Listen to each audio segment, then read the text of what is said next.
Happy Monday. Happy Monday. How's it going, guys? Also, what the frick is this? Why is that image all massive? What the heck? And OBS is always exploding. OBS is always exploding. Why is it always exploding?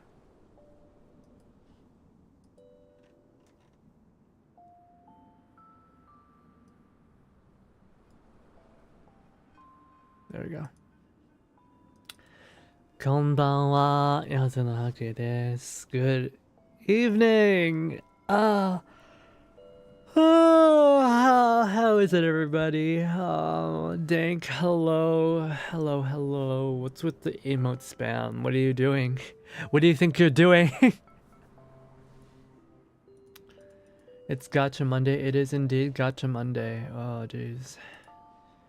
I'm all tuckered out, honestly. I think what was it? I think I had a fever last night. Every muscle in my body aches so hard right now. It all hurts. It all hurts. Every muscle. My body felt so hot. It wasn't even warm last night. It was like pretty cold. I had my air conditioner on too, but I felt so damn hot. You gotta bust a move to it. Real karaoke time? Unfortunate. We haven't had karaoke in a while. We haven't had karaoke in a little bit. I would like to do it, but I haven't really been singing outside the stream either lately.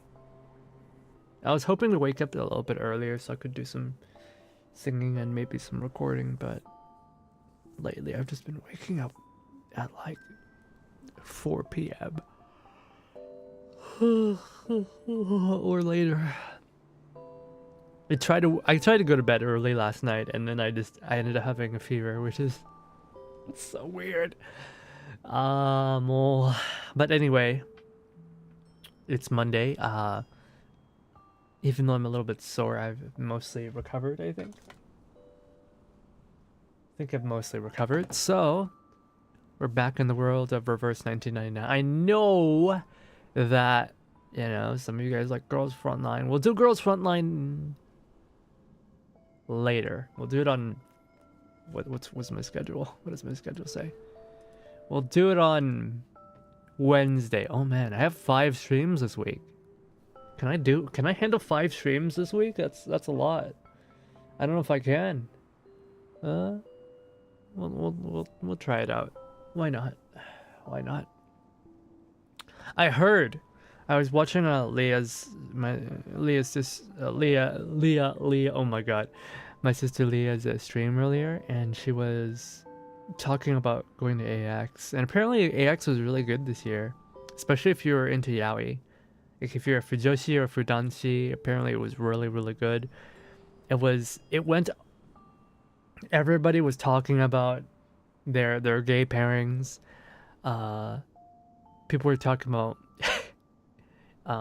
Archive of Our Own on their, like, just in person at AX. There's so much there's a 100-line merch.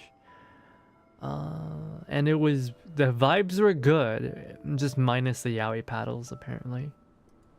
But like kind of good because those yaoi paddles are kind of dangerous. You don't want those. Those things can really hurt. I think someone shattered someone's bones before with one of those. So it's good that they banned them. Anyways, let's get right into it. Reverse 1999.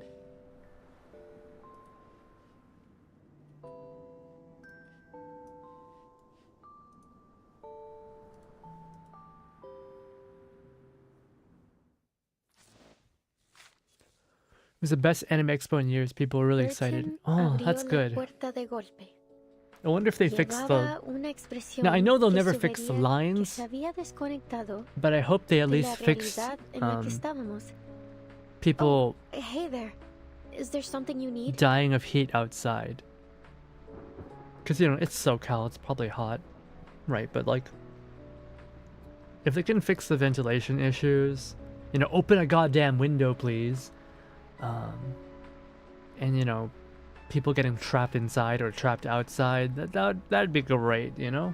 That'd be great. I've never enjoyed Anime Expo's market being located in the parking garage. I think that's a little bit weird. Even though the ceiling is really high, the ventilation is just not good enough because, you know, it's a parking garage. It doesn't seem like it was meant for people.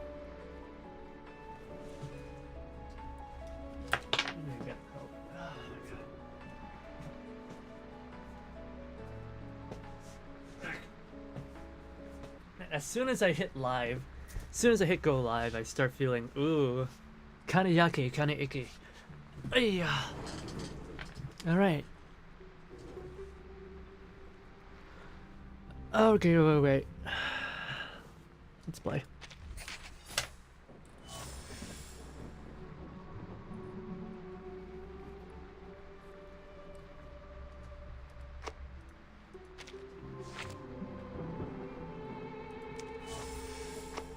Now, I don't know if the snake lady is powerful or not. I'm not sure if I want to pull for her either. I don't really know much about her. I didn't pull for Aleph. Like ghosts, Rain has always lingered He's over cool, this but name. he's not like my kind of guy, you know? It's featured in so many works. You know? It's Rain I have, my favorite character is like, no one in particular. No one in particular. I don't have any specific favorite characters at all. You know, I like my boy Jay. Want to catch a ride with me? Usually no kids allowed, but I'll make an exception. Joe this is one time. exceptionally chill. I like Joe. I just noticed something was wrong with my tracking. Oh no, that's fine. Okay. Oh no, we could push it a little bit further. Yeah, that should be better. Alright. Hello there, Jill Steele. If you're gonna go for meta, she's Skip. Oh, okay. Yeah, I played her, what was it? Her survey, was it? Yeah, her survey, and I found her not so fun to use. So it was not super great. But yeah, I'm gonna guess this is another like standalone story. Cosmic Overture 1987. 1987. What happened in 1987? I'm blanking on 1987 because 1969 is when they first went to space, right? So what was 87? What happened in 87? Is that when they launched Voyager, or the spaceship with the golden disc?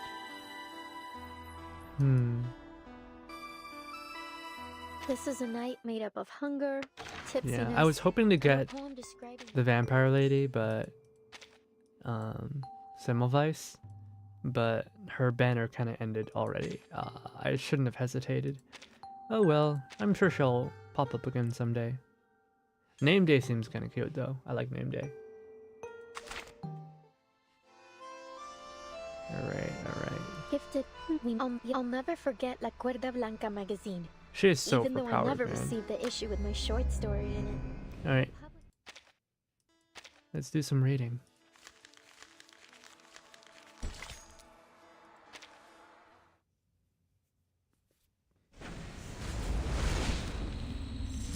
Oh, that's a pretty cool opening. How to find shelter. Alright, what are they gonna show me this time? Still haven't caught up in the story chapters. I don't think I will. Deep breath and relax. Relax. This is my debut. I can't fail. Not now. I have to do this for Mr. and Mrs. Kozlov and everyone in the circus. I must make them proud. Mrs. Kozlov told me that I must guide the air through my body until it finds its balance. Left. Right. Good. Now, wave to the audience and say hello. Oh no. Oh. I can do this. I'm almost there.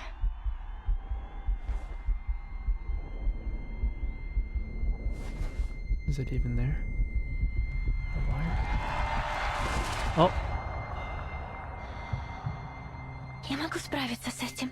Сначала мне нужно... There's no absolute direction up there. Up or down depends on the reference you choose.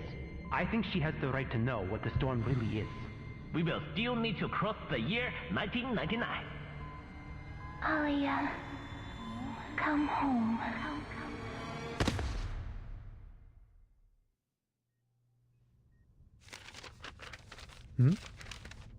Kipperina.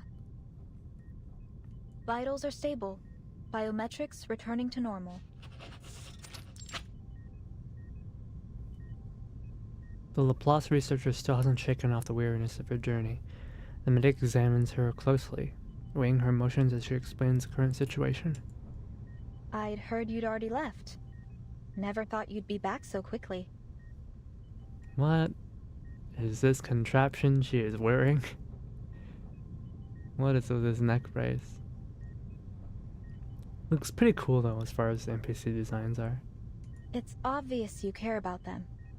So I'm sure you know what to do when they wake up, Miss Pointer. Also, I really like her hair. Pointer gives a nod, her eyes fixed, scanning the blinking screens beside the bed. She hasn't suffered any serious trauma. All that Miss Kipperina here needs is rest. But considering her condition, I recommend she stays here a few days longer for observation. Pointer doesn't respond. After a long silence, she speaks. Thank you. What's the status of the others? Oh.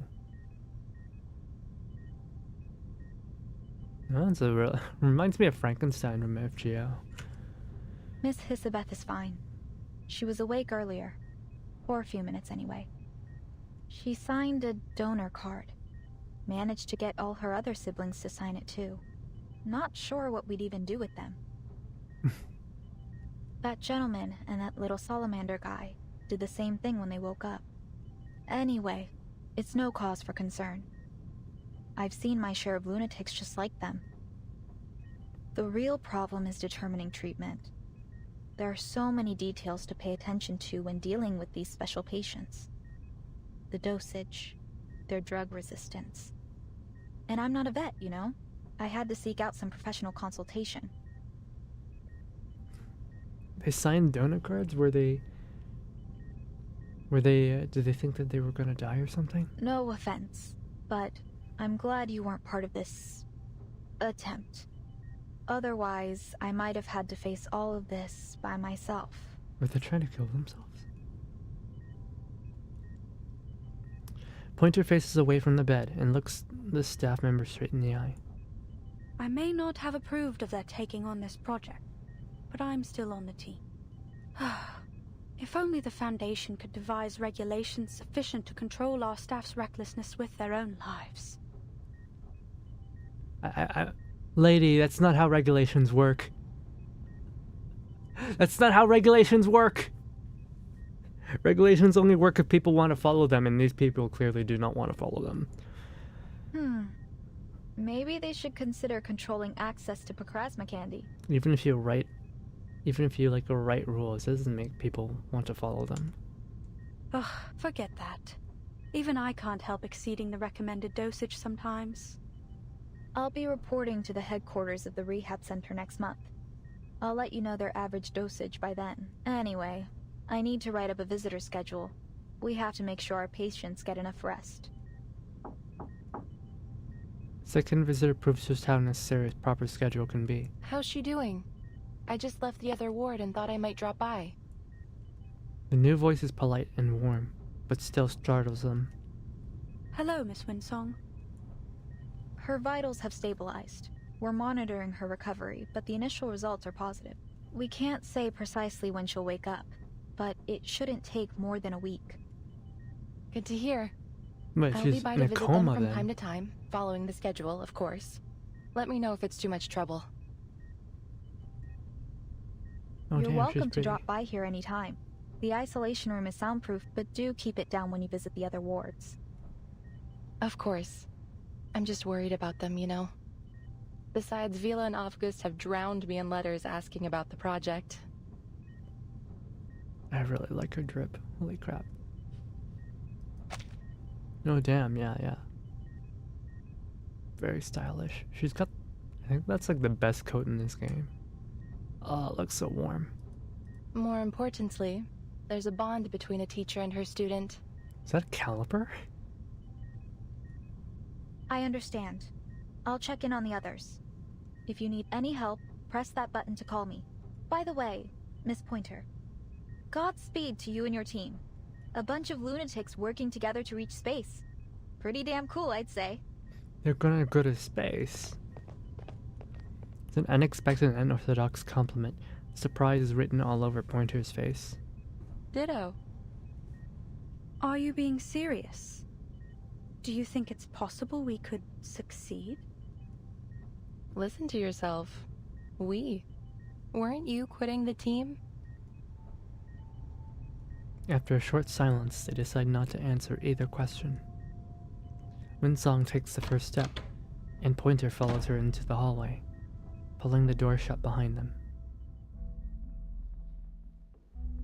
Your comment on Hisabeth's project. You said it was unrealistic. I don't think you really meant that. But even if you do, why not stay and give them a hand? Their latest ideas for the teleportation disc sound solid to me. This one failure shouldn't be enough to walk away. You've worked with Hisabeth long enough. I'm sure you'd already know if she's pursuing a fool's errand. Pointer chooses silence again, but this time Winsong presses her concern. So, what do you really think? My thoughts are unimportant. All attempts to talk them out of it have failed. And what's worse, the more forcefully I attempt to dissuade them, the more determined they become. All right, so lay it on me. Why are they doomed to fail? I see no reason to expend any energy explaining it. Wow. That's so mean. Winsong gestures at the ward behind her. Whatever. I'll just have to make my own judgments on the matter. Hisabeth is an excellent researcher. Sharp and decisive. On those merits alone, she's earned my trust. My analysis points to a dangerous level of uncertainty in this project. The price of failure, even optimistically, could be much worse than a few days in recovery. There could be more permanent injuries. They could even... Her shoulders shrink in, but her voice remains calm. My nature compels me to do whatever I can to reduce the danger to our staff. And I want to keep my friends alive. Oh, is she an awakened? What does it matter if we make it into space and discover whether the storm affects the whole universe? Say that we determine this phenomenon only affects Earth. Then what? We can't leave. We don't have the technology to fly off somewhere else. And if instead we determine the storm is indeed universal, and that it will inevitably swallow up the stars, well, then wouldn't it all be pointless? Either way, my calculations are clear. The answer is not worth our lives.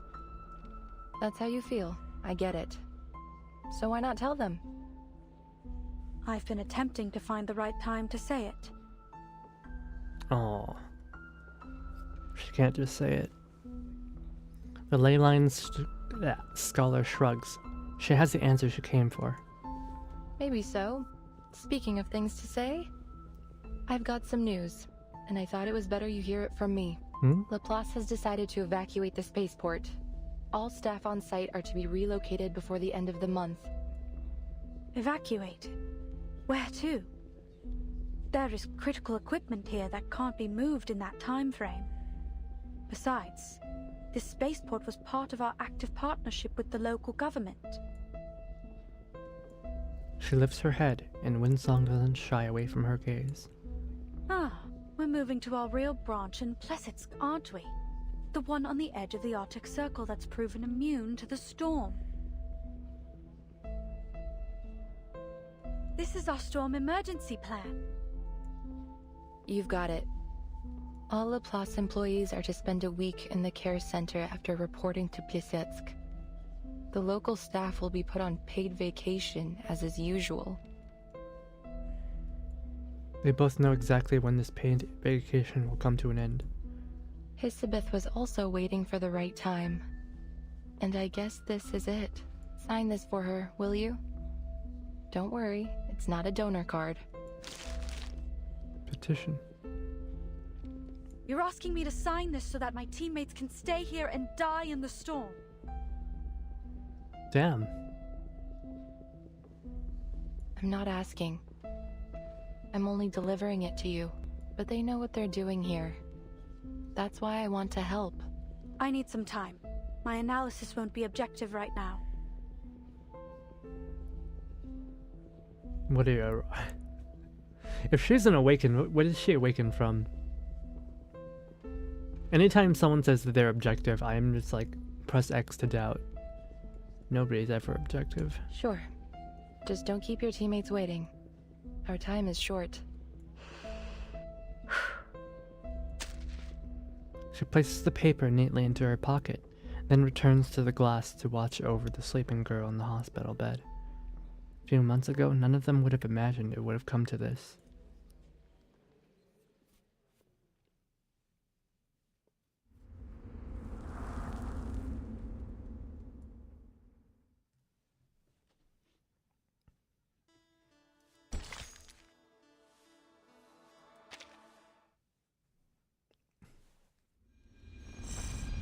The Voyagers.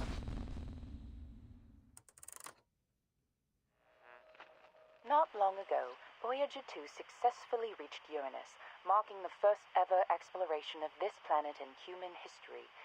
It conducted an examination of Uranus's ring system as planned. After a temporary orbital adjustment caused by its earlier visit to Titan, Voyager 1 continues its journey towards the edge of the solar system. Their future...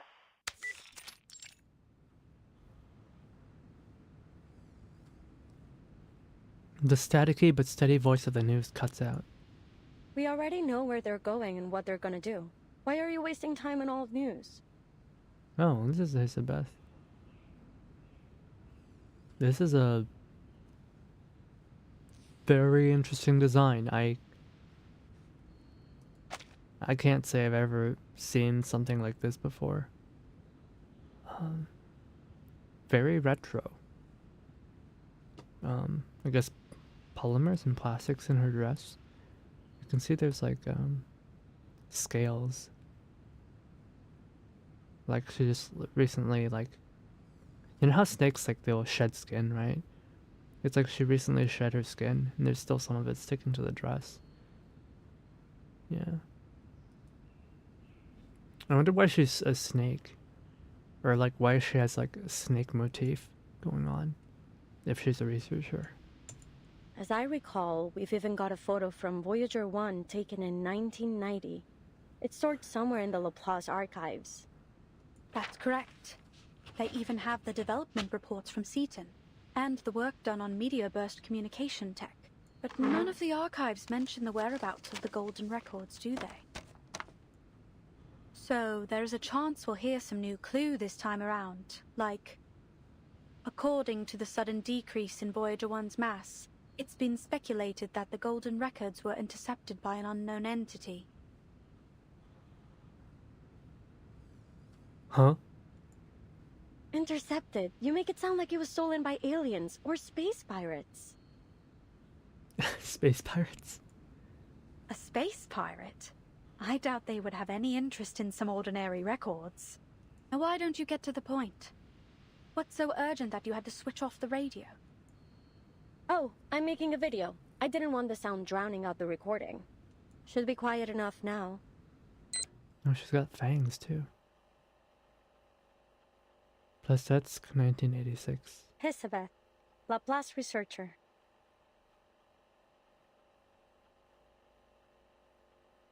So why was I mad enough to join this project? Call it a matter of personal interest. I really like how the text has changed. Let me introduce myself in a little more detail, in case you're shocked when you get your first look at me.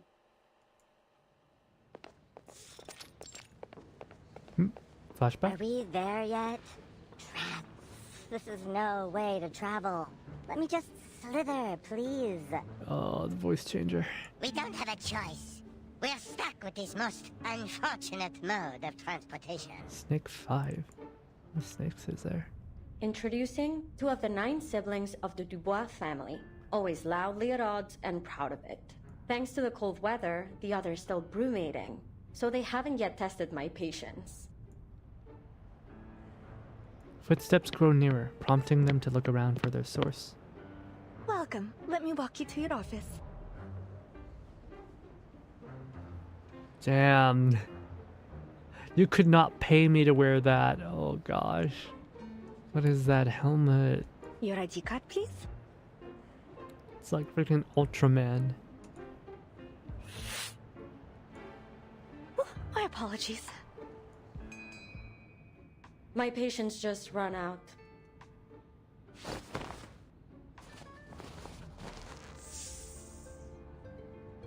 The snake twists its body away with agility, but not fast enough. Thank you for It showing is me the way. forced to clamp its mouth shut. Why don't we speed up a bit? This place feels as cold as a goddamn morgue. I can barely talk without shivering. When we get to the office, I'll warn them not to scare our colleagues for the 4th time. Of course. We'll ensure the heat is kept on 24/7 inside your office. Laplace never neglects the little details. In truth, as a reptile enthusiast, she's just trying to hide the rudeness of her surprise at seeing the cute snakes. Here we are. Go ahead and knock on the door. Miss Pointer should be expecting you. By the way, since you mentioned the cold weather, do you need a thermostat for your lovely pets? We try our best to meet all of our researchers' needs. Oh, we're all good. My coat works as a kind of thermoregulated insulator. It should be fine. Understood. And please note that the spaceport here is just a part of our local research collaboration. Laplace's official branch in Plesetsk is actually further north, right on the edge of the Arctic Circle. Oh, that's interesting, because in the main story, right, Menace Vindicte has a base in Antarctica. So for them, it has a the strict Foundation to have security one policy, so you'll need to in the file North an Pole is a application little before different, huh? visiting. There's no guarantee it will be approved either. Welcome to the Plesetsk Cosmodrome. Just a few steps out, the receptionist turns back, drawn by faint sound. The golden scaled snake flicks its tongue at her, and was that a wink? Goodbye, little Hisi. Oh wow, that's cute. Plesetsk. I'm gonna assume it's a place it's Russia's like northernmost Arctic research station. It's not quite in the North Pole. It's still in mainland Russia, I believe. But it's like on the northern coast. And the researcher disappears down the hall, and cheerful voices ring out again. Well, then again, it's a spaceport. Oh. You know what, too? I think the staff here are more accommodating than most types we meet. Actually, why don't we just Google it? Located in Mirny, Arkhangelsk Oblast. Arkhangelsk. Where is that? Okay. It's up north, but it's not super far up north. In fact, it's not even on the coast, it's inland. Yeah, I was thinking of like completely different place.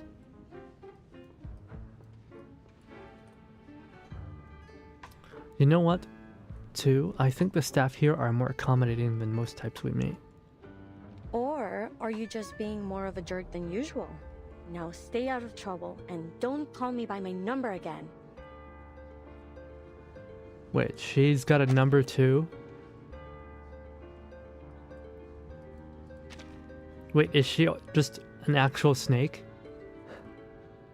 Is she also an awakened? Can people awaken out of animals? Is that how this works in reverse? Oh, hey Zuni. Her name is Hisabeth, right? Hisabeth, yeah. Just so you know, it's kind of silly. I'm perfectly willing to tie you up by the tails if I start hearing about any missing lab rats.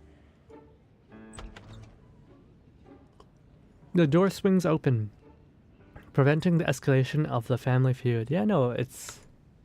Huh? I don't know, I really like reverse games. Stories. I'm glad you're here. I knew I People heard are someone quiet talking behind today. the door. Glad my ears don't need tuning.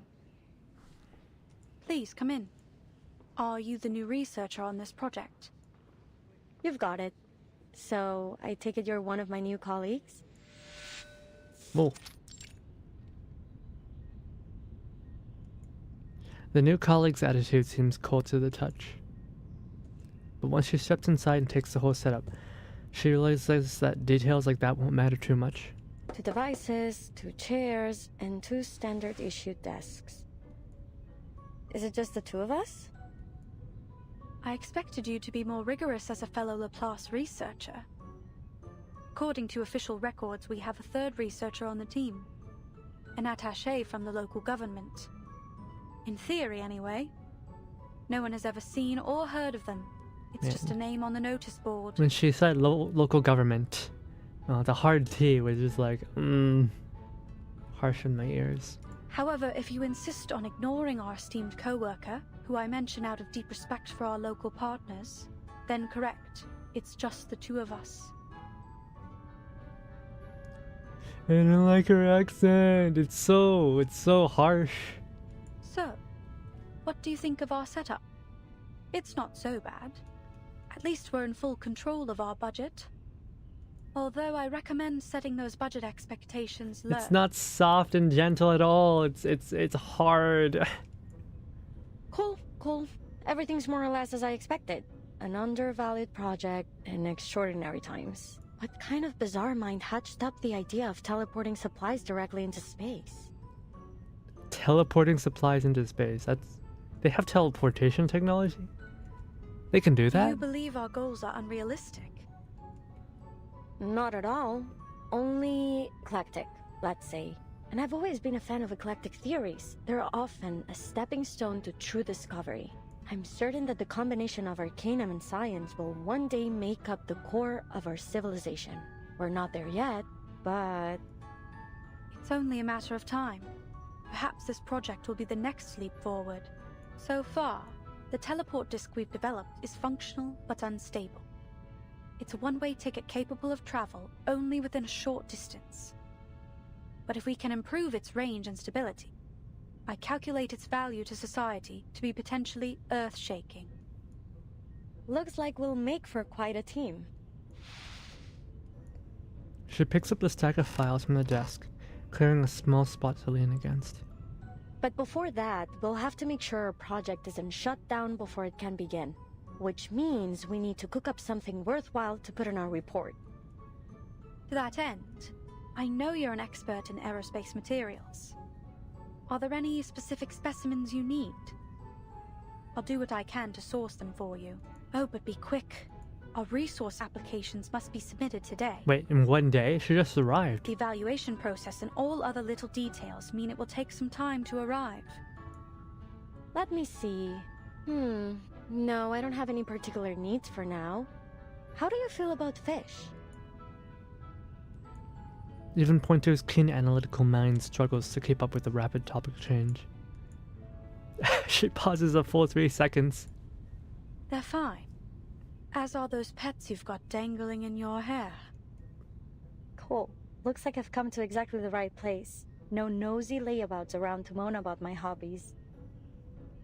Speaking of those pets, Sorry. they're not really pets. I remember mentioning them in my profile. You didn't read it. I thought she was talking about dinner. I thought she was asking her out to dinner, you know? Sorry, my mind was still on the gaze of Anime Expo.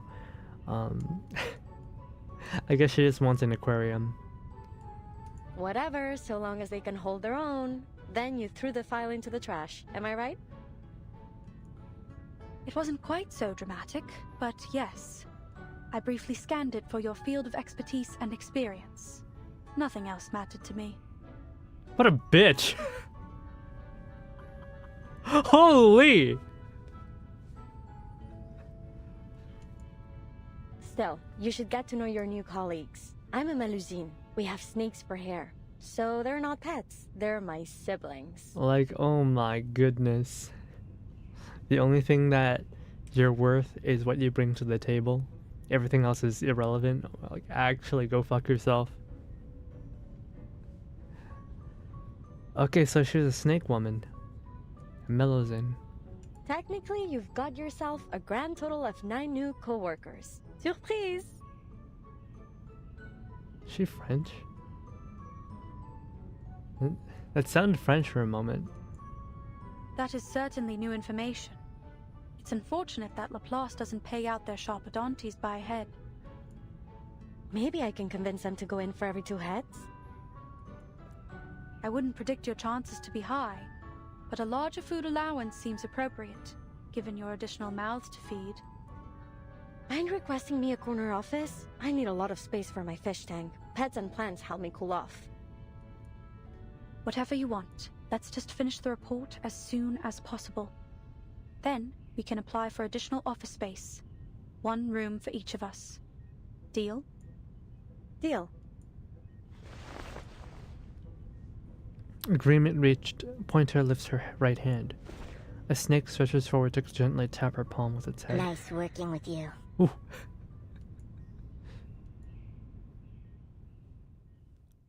So, like, are all the siblings hiding in her hair?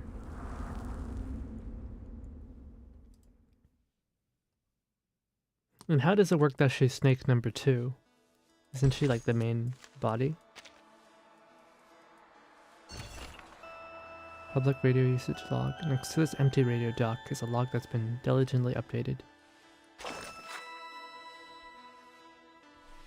Public radio, 5 minutes per person per day. Listen to whatever you want, but leave an update in the log.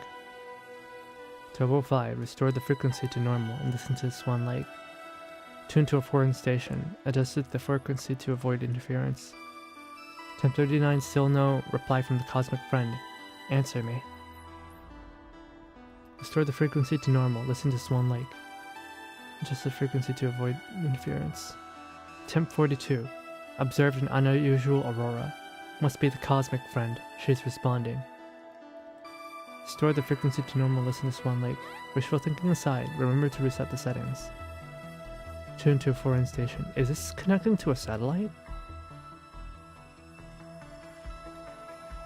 Attempt 73. The Tern's migration route is different from last year. Is she affecting the magnetic field? Placets is not going to buy a second radio. Break it again and we'll bury you in the snow. Tune to a foreign station, adjusted frequency. Attempt 106. Magnetic anomaly has reached the edge of the polar circle. Polar circle? I so want to meet her. 12 o'clock. Off to intercept a cosmic idealist in Myrni, break his bones, and reclaim the radio. Cosmic idealist. 18. I hope his cosmic friend is real, as if. Is one of the staff members going crazy? Oh my goodness, the music is so good.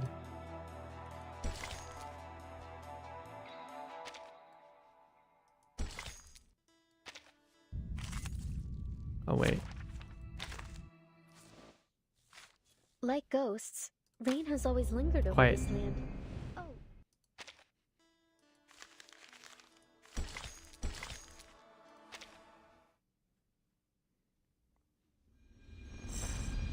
One thing I love in the reverse is the little dioramas they have in the story. Yeah, the little dioramas. 1987 Plesetsk. Everything from there on went smoothly and according to schedule. It was a genuine pleasure working with Pointer. Well, those first days at least. Elizabeth, did you go to that ley lines lecture yesterday? I couldn't make it. I've been reviewing this data for the last 10 hours. The model is a mess. Something's off. She's been working for I can't isolate 10 the hours issue. straight?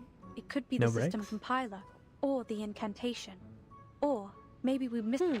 Oh, the lecture? Yeah, Winsong mentioned it when we met her at the canteen a few days ago. Hold on. The chair swivels halfway, and Elizabeth stands, stretching before her, setting her bread aside. A snake holding a data card slithers up to Pointer's feet. This is Hélène. She woke up just a while ago. Hélène, meet Pointer. Hélène. Is she French? Is Elizabeth French? Is she French? We couldn't all attend the lecture, but I asked someone to take Hélène there to observe. Here are the notes. I need someone I to still identify haven't stopped her being amazed by your siblings' accent. telepathic connection. I wonder if there is an arcane skill that might approximate the same effect. Imagine how much faster we'd be able to share information with it. It's got its advantages. If you're willing to accept 8 different voices oscillating between a party and a brawl every day in your mind. Elizabeth shrugs and scoops up the little snake. It shoots up her sleeve, vanishing into her blue hair. Oh, I guess they are Hope you all don't in her mind. hair. She's been a bit shy ever since we were little. That won't be a problem. I'll get it back to you in a few days. I just want to check if the study of ley lines can help with our aeroshell's force analysis. Is that all? You could have left a message. No need to go out of your way. Well, and I needed someone to unload a bit on. It's been months since I submitted our resupply application, and there doesn't appear to be any progress. She needs someone to vent to. This slow starvation for all of us is a waste of effort. They should just cut the cord and scrap all these projects they feel show no value in the short term. Look at the silver lining. We're sure to get our new offices.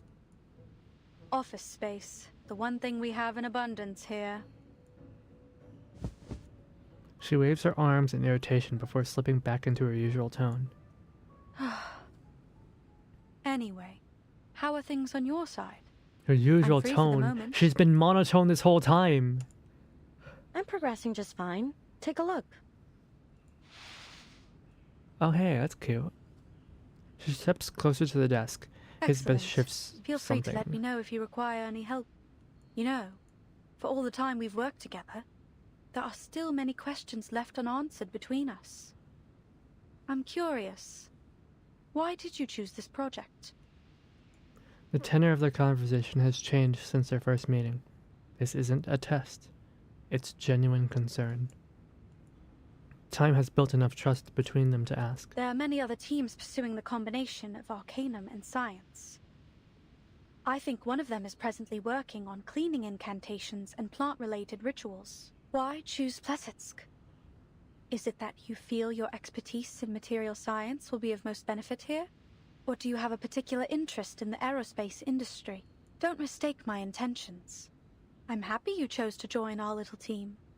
You've performed exceptionally well so far. Aw, she's actually being nice and she's blushing a little too. If I had to put a finger on it, I'd say it was curiosity. I really want to know where those golden records will end up. She rolls out the blueprint before settling into a relaxed posture. Remember what I told you about my parents? They were studying information technology at Laplace before the first storm struck. Elizabeth's mind has always jumped around, but now Pointer can keep up. She knows to wait for the moment to come back around. I can't wrap my head around that stuff. My whole life has been a constant stream of information. You wouldn't believe how distracting it is to have So 8 wait. voices in your brain, bothering you night and day. Is there just like, does she just have like a Melazin mother and father? There's men with snakes in their hair in this game? Still, all 9 of us enjoyed reading. Whenever we found a particularly compelling article, we'd divide it up and each focus on a different part. We'd always have a huge brainstorm after we finished. It was a lot of fun, actually. I miss those times. I still remember the day that meteor fell to Earth. What meteor? Nos derniers rapports indiquent que Voyager 1 a officiellement parcouru la Oh, plus she grande is distance French. dans notre système solaire, plus que toute autre sonde fabriquée par l'homme. Dépassant Pionnier 10 d'une distance d'environ 69 419 unités astronomiques. I don't remember where I was or what I was doing, but I remember the broadcast was talking about Voyager 1, and that all 9 of us were staring at the twinkling dot Oh, on the that's screen. cute. That's adorable. Si la Lune se trouve à près de 400 000 km de nous, à quel point ce petit caillou était-il plus éloigné de la Terre lorsqu'il a commencé son voyage? Incroyable! Incroyable. We never knew the stars above our heads could actually fall into our world. What was happening up there? For all our brainstorms, we never reached a solid conclusion.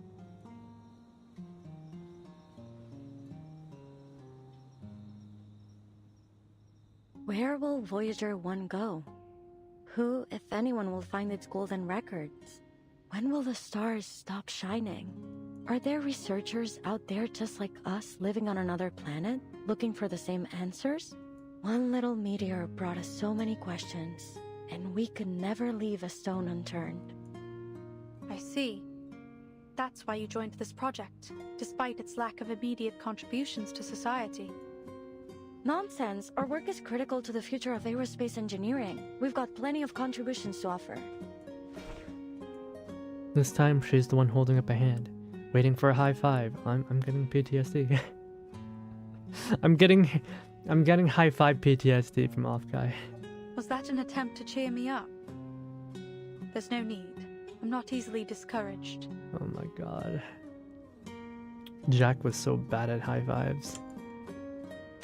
Despite being 6'1", he's got like very limp wrists. You've warmed up a bit. Yeah, thanks to the 24/7 heating, and because I keep all of us well fed. Speaking of, I'm headed to town to find a restaurant. Care to join me? There's some decent food in Plassets now, thanks to the new policies. Do you want anything in particular? Your call. Back then, we never thought to ask why our supply application had been put on ice for so long. Decent food? In Soviet Russia? No way. 1987, plus that's Cosmodrome. They're terminating the project?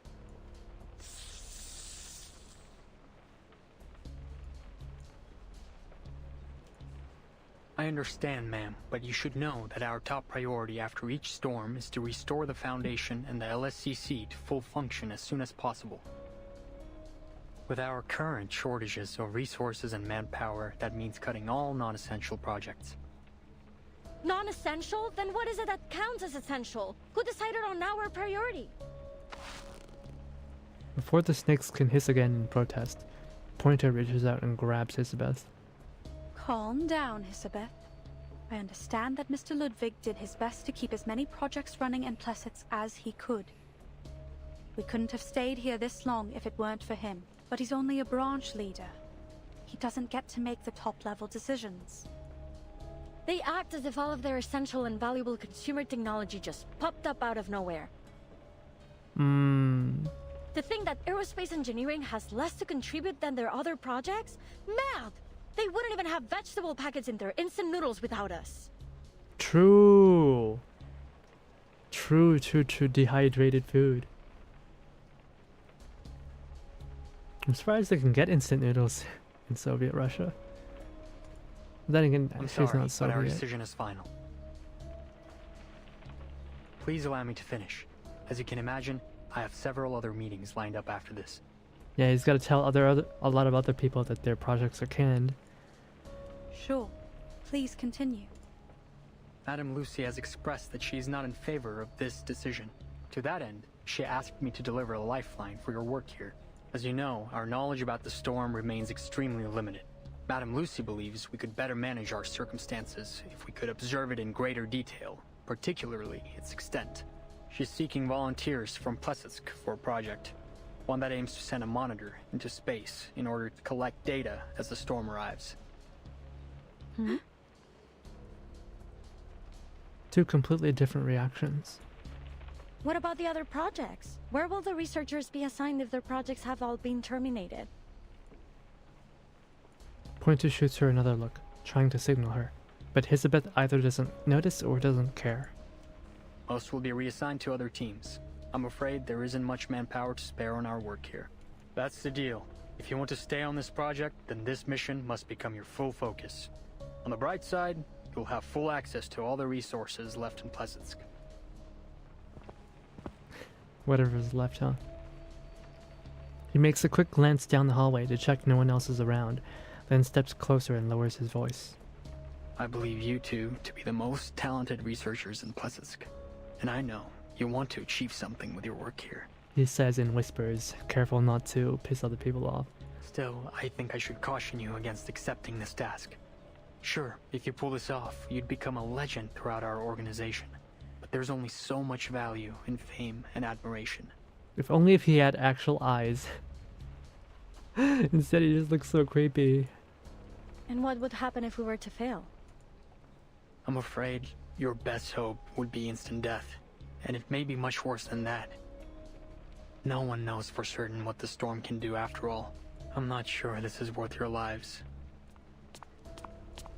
Noticing another researcher approaching them from the far end of the hall, with luggage in hand, he steps back, readopting his cool professional tone. Alright, that's all. I just need you to confirm that you've been informed. You'll have 24 hours to respond to our request.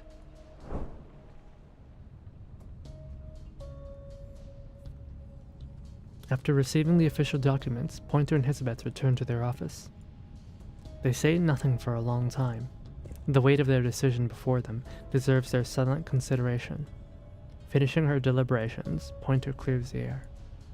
Elizabeth, I know you're a big supporter of Madame Lucy, but I'm sure you agree this mission is a statistical death sentence. If you're struggling for a way to say no, I'll come up with... Huh? Her words don't seem to have any purchase on her fellow researcher. Elizabeth looks up at her with a puzzled expression. Sorry, what? Never mind. I've got good news. I just talked to Winsong. She's got a solution to one of our major issues. He just ignores her. Elizabeth waves a hand as she answers, continuing her work. Wait. Don't tell me you want to volunteer. Why shouldn't we? This is a once-in-a-lifetime opportunity. But have you even considered the risk we'd be taking? Like the liaison said. We'll have all the equipment we need, with a project that's progressing smoothly, working towards an achievable goal for the common good. It is almost like the universe is within our grasp. All we must do is make our teleport disc work. It's not that simple. We'd still need an astronaut capable of launching the monitor. Who could we find that would be capable of acclimatizing to a zero-gravity environment, under high heat and pressure in such a short time? Wait, how would they get back then? That's the good news. I thought it was a one-way trip. Found us an ideal candidate, an acrobat. An acrobat. Okay. So that's why we had that opening. All we have to do is have teleportation. All we have to do is invent teleportation. You know, minor shit. Oh my goodness. Here, I made a list of issues we'll need to tackle. Of course, that's only assuming you'll accept Madame Lucy's mission too. I remember we talked about space exploration when I first arrived in Plesetsk. You said you wanted to know what's going on up there too. So tell me, what price are you willing to pay for that answer? Ooh.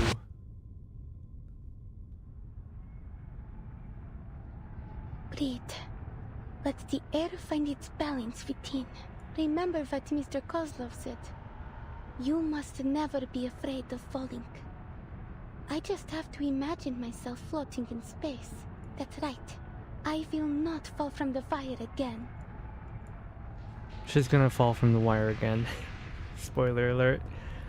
The Circus Barker's introduction booms from the blinding lights, followed by a wave of cheers and applause. Ladies and gentlemen, introducing our fabulous wire dancer, the youngest acrobat of the Utrinia Circus, Kiperina!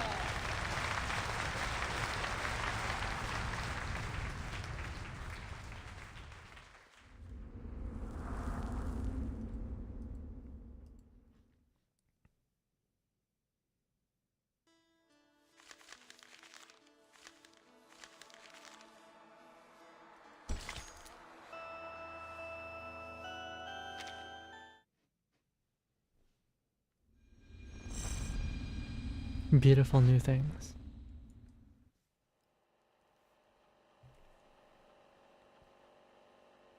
Utranyaya Circus. Kiperina, star acrobat of the Utranyaya Circus. Oh, that's cute.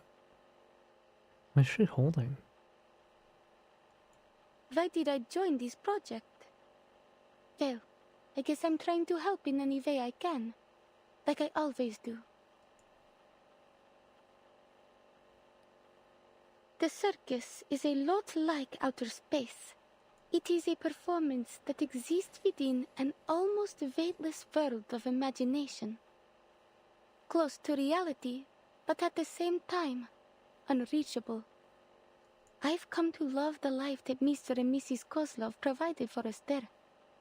And I never thought it might end.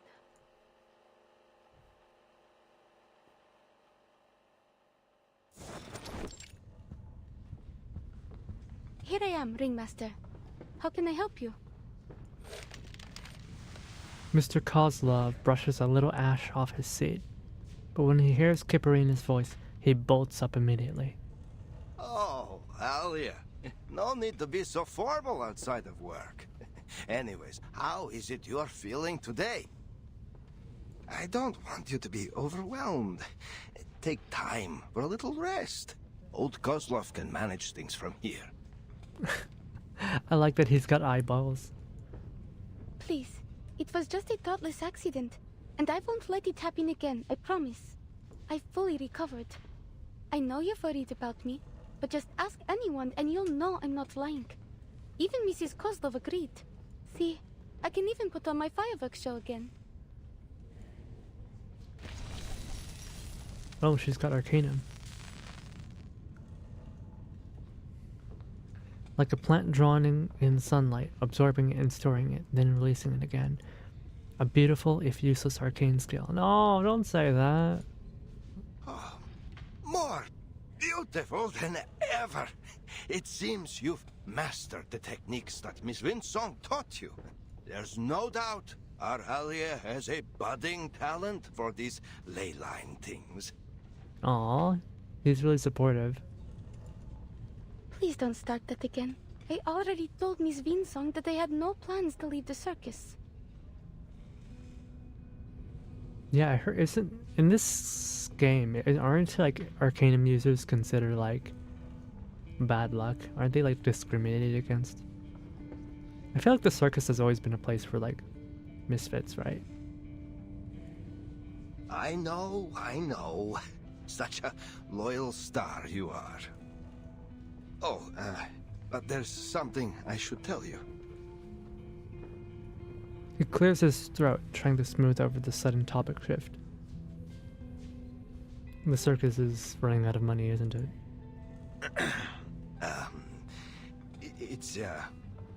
We're going to hold a show up near Mirny. They say the night sky is beautiful that far north. Perhaps you might even see the aurora. Yeah, that doesn't sound good at all. It seems like the circus might be running out of money. All of a sudden? But it's so far from here. Are we in trouble? No, everything's fine. It's just You don't sound very confident. Mr. Kozlov wrings his hand. Subtlety is not his strong suit. Actually, Alia, Miss Winsong called me. A friend of hers would like to meet you in Mirny. They work for an organization called Laplace. I made inquiries at the arcane market. They have a good reputation. You're not selling her off, are you? Someone even told me that they were related to the St. Pavlov Foundation, that big organization that recruits all kinds of arcanists. Okay, so Laplace, they're loosely connected to Pavlov? We are old, Alia. But your life has just begun. If you were to join Laplace or the Foundation, you'd live a much better life than any you could have in our little circus. Do you want me to leave? No, Alia. We just want to let you have another try. There may be some training involved, but we will not force you to stay. You can quit anytime you like. Natalia and I, we hope you will have a safe and happy life. After that last time when you fell from the wire, we just can't bear to... Aww. Then I'll go, Mr. Kozlov, if that's what you want for me. Sensing the compromise in the girl's words, the man sighs and pats her head with a broad, fatherly hand. We don't want you to leave, Alia, but this is an opportunity for you to live in comfort and safety. You're just 15. We don't want you to have to learn what it feels like to scrounge for food in the freezing wild. He leaves it there. Some memories aren't worth retelling, not to a child. Let's just give it a try. What do you say? You will always be welcome to come back to the Utranyaya when you want. We will never turn you away from your home. I've always known that. She smiles, but it's not enough to hide the quiet weight of her insecurity. Miss Winsong gave you her card, remember? I forgot where I put it. I figured they wouldn't ever find the need for a living light bulb. Don't say that. Don't say that about yourself. Alia. So, then have you already planned a route, Mr. Kozlov? Are we traveling overland? When do we set off? And what are we taking with us? What's the weather like in Mirny? Should I pack some warmer clothes?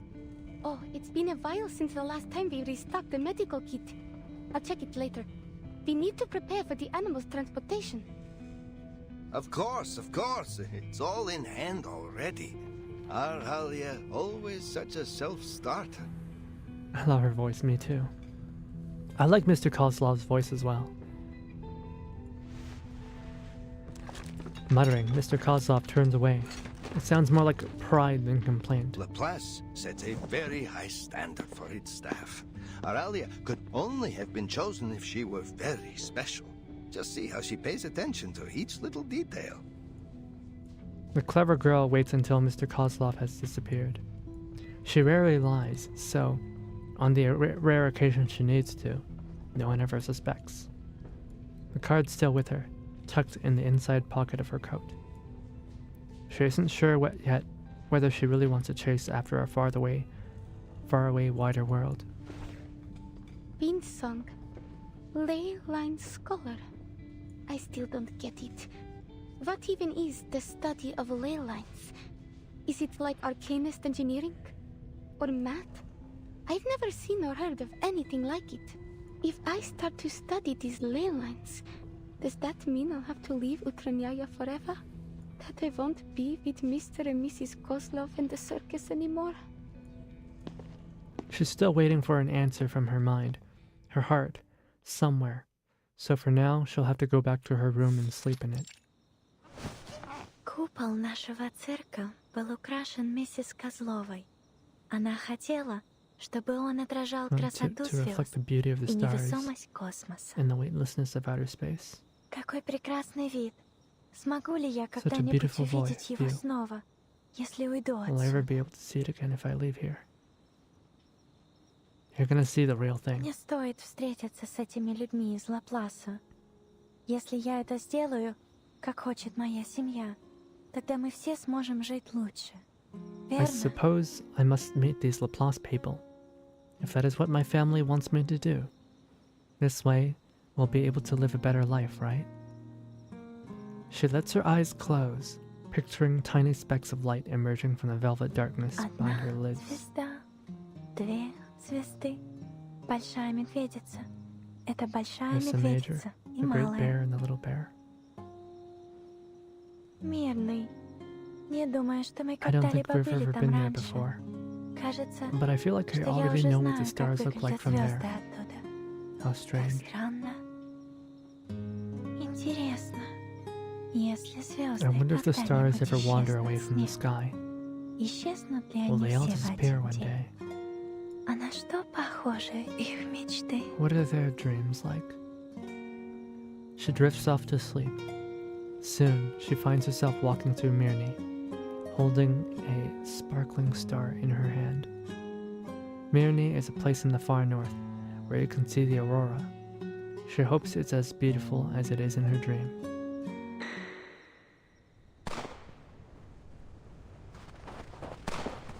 Over there! Keep up! What the hell is that? Damn! Is that a bear? But it's so fast! How did it get in here? I've never heard of any kind of critter around here that can pass through walls like that. I got it! Over here! Help! Quickly!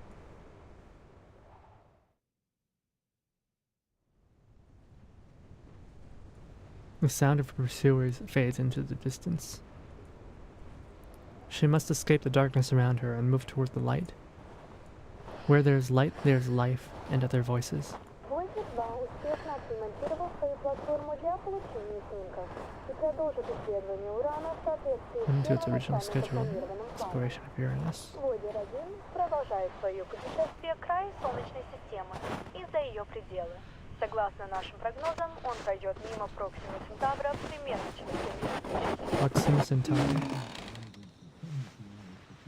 A hand slips out from under the blanket, fumbling around until it finally finds the radio switch. The same strange dream again.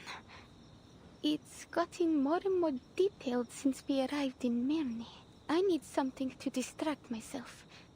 Miss Vinsong and Mr. Kozlov made an appointment to meet next week.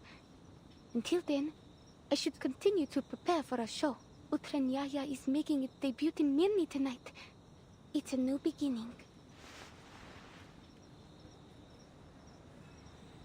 She peeks her head out just a little, peering past the tent flap. Across from their circus tent stands a small restaurant, and the distant sounds of conversation put her at ease. The streets of Mirny echo with the steady rhythm of patrolling boots. She hasn't seen the aurora yet, but even so, the novelty of it all makes her heart race. I just need to cheer up and do my best. I guess it's also my debut in Mirny. And first impressions are everything. Maybe Mr. and Mrs. Kozlov will change their minds if I can win over the audience. She steps out of the tent, ready for her first performance in Mirny.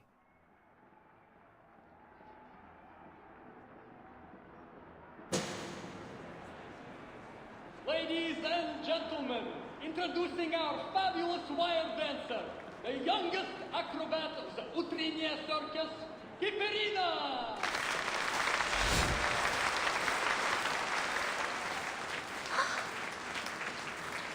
Oh shoot! Oh, she's so pretty! Wow, look at that! That dress is so cute. The hairband too, the ribbons, the doves.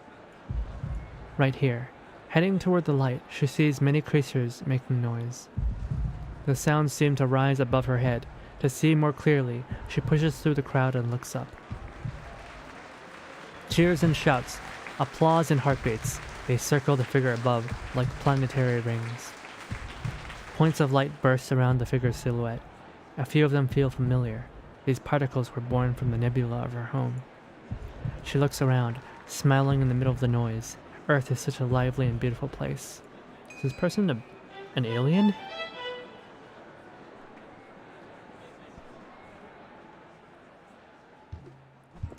Breathe deep. Leap onto the wire. Twist. Raise your hand and salute. The audience erupts into applause. Will they let me stay if I keep giving perfect performances like this? The doubts buried in her chest begin to stir. On the wire, Kiparina looks back, only to realize there's no one ahead of her, nor behind. Should I move forward or back? Instinctively, she clenches her fist and follows the cheers with her eyes. From these heights, it's hard to recognize anyone. There are no friendly faces, no family. She's alone on the wire. And that's how it's supposed to be. Just like her dream, a flickering star points the way forward. Don't stand still too long. They all want you to move on. They all want to see how far you'll go. And the ambience is so good. She steadies herself to take another step. Move forward.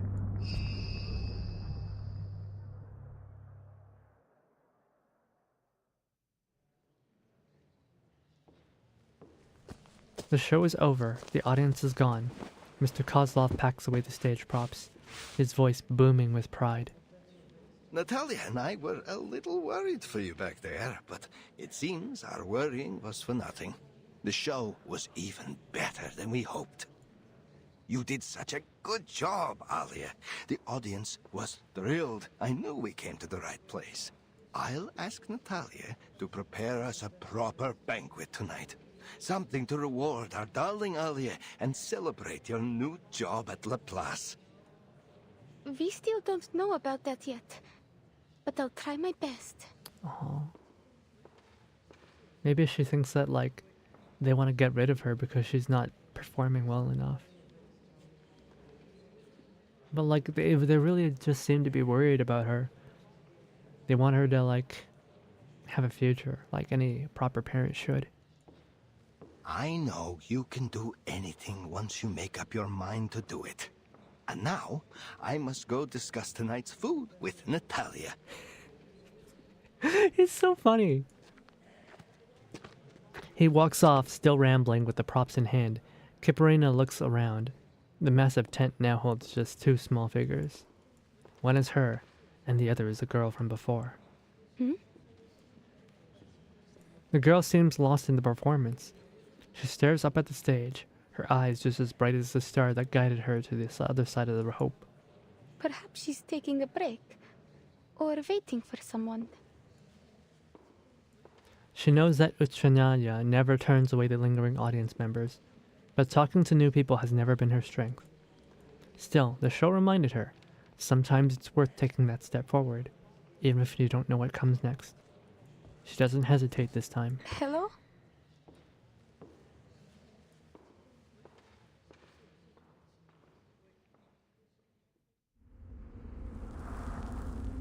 Oh my god, these cliffhangers.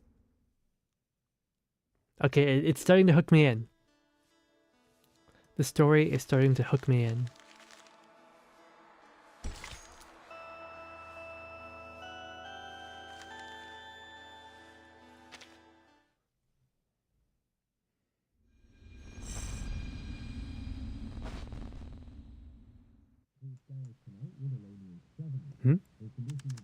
Мы верим, что Voyager 1 будет Believe Voyager продолжать 1 will исследовать continue to галактику explore the дальше galaxy, и дальше. Путешествие в глубины traveling Вселенной into the depths of the существует universe, стремление carrying with it человечества the к humanity's исследованиям, spirit of exploration. вероятно, продлится дольше, It is чем likely жизнь to на persist Земле. longer than life on Earth. The radio catches her new friend's attention in an odd way. She spent the past few days fascinated with the little musical box. Until another voice cuts through. What will the weather be like tomorrow? Maybe we can take a longer walk if it's sunny. I really like the way her hair is braided. It's like tied in a braid here. Is that like from the back or from the side? Across the front? And then I guess down? Yeah, I think it's like from behind. Part of her hair has been braided from behind, crossed over to the front, and then allowed to dangle. I believe? I don't know. And like this part of her hair, it's supposed to dangle, but it's been tucked back as well. Man, I'm sorry. It's just like how does it work? How does that hair work? I need to know. You haven't seen the diamond mine here in Mirny, have you? The girl shakes her head, sets the radio aside, and waits for Kiparina to speak. Kiparina kneels down. Now they're eye to eye. Is anything coming back to you? I asked some people around about you, but no one had any clue. Is anything... Oh, hello there, Kaipa. Sometimes I've seen that middle braid is actually a completely separate snippet of hair that they keep to braid around there. Oh, you mean like it's just like some... It's like a wig almost, right? That they attach on? Yeah, I guess that makes sense. I guess it might be like really, what do you call it? It might be really troublesome to braid it each time. So I guess some people, they'll just like braid it once, cut it, and then they'll like keep it as a separate clip-on. Right? It's their own hair, but like they'll cut it and then they'll keep it to use rather than having to braid their hair every time. That's interesting. Yeah, thanks for letting me know though. I've braided my hair in the past, but I've never, as a guy, I've never done any like crazy braids. I've only did like some braids from my bangs before. Also, welcome. I don't believe I've seen you in chat before. It's a pleasure to meet you. Don't worry.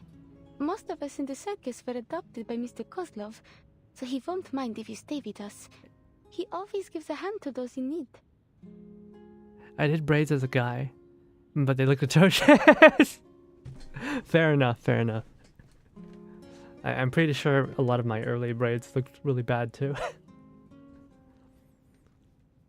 It's hard to braid hair when it's like, when you're just taking out a little bit of it, like a couple strands, because there's like nowhere to grab onto. It's easier to braid hair like the more hair you have.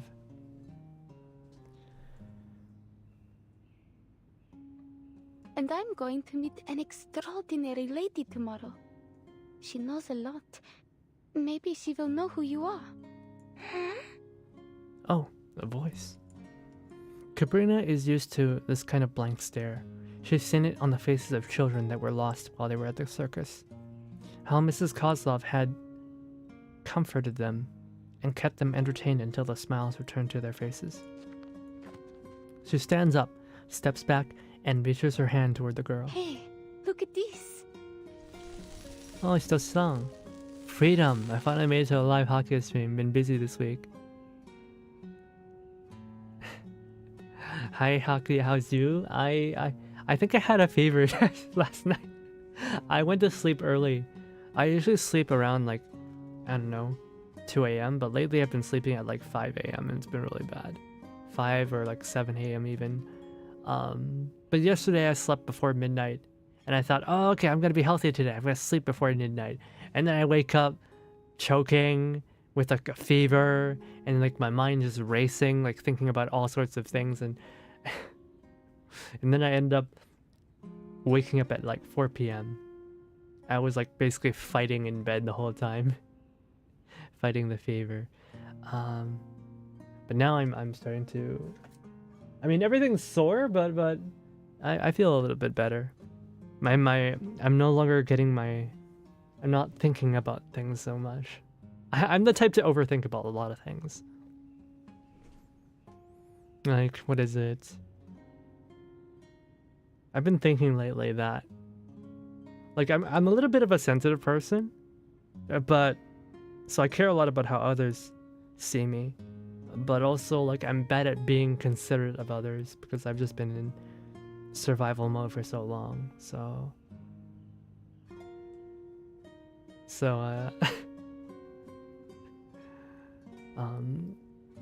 oftentimes I worry about the way I act towards other people. Have you taken medicine yet? What's medicine? No, I felt better when I woke up already, so I probably should have taken medicine. but I didn't realize that I had a fever. A soft glow blooms at her fingertip, warming the tent with its light. It's my arcane skill. It's not very useful, I know, but don't you think it's pretty? People say it looks like the stars. Oh. The tiny light served its purpose. She seems far more at ease now. I could do it again if you like. Let's try something. Can you spell your name? The girl's eyes the colorful crooked row of blocks placed in front of her. She doesn't know anything about the writing of this planet. She's an alien! So there's no way to share her name or where she's from. But this creature wants a name to communicate with her. She understands this much. The blocks form a messy, colorful path. A logic forms in her mind. Kiparina searches for something familiar among the colors. Long journey. Traveler?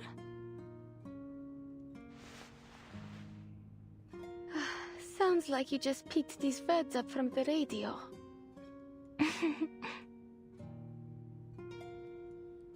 Did you go on a long journey What's to obvious? reach What's obvious? Did you go on a long journey to reach Mirny? How was it that Mr. Kozlov decided on our stage names? Give me a second. Long journey. We could call that a voyage. That would make you, who traveled a long journey, a... I think in the original Chinese... Wait, no. This was originally dubbed in English anyway. I feel like when I read a little dialogue like this, that part of it is like in English, and this would be in Chinese, and then this would be in English, and then the rest of it would be in Chinese again. So like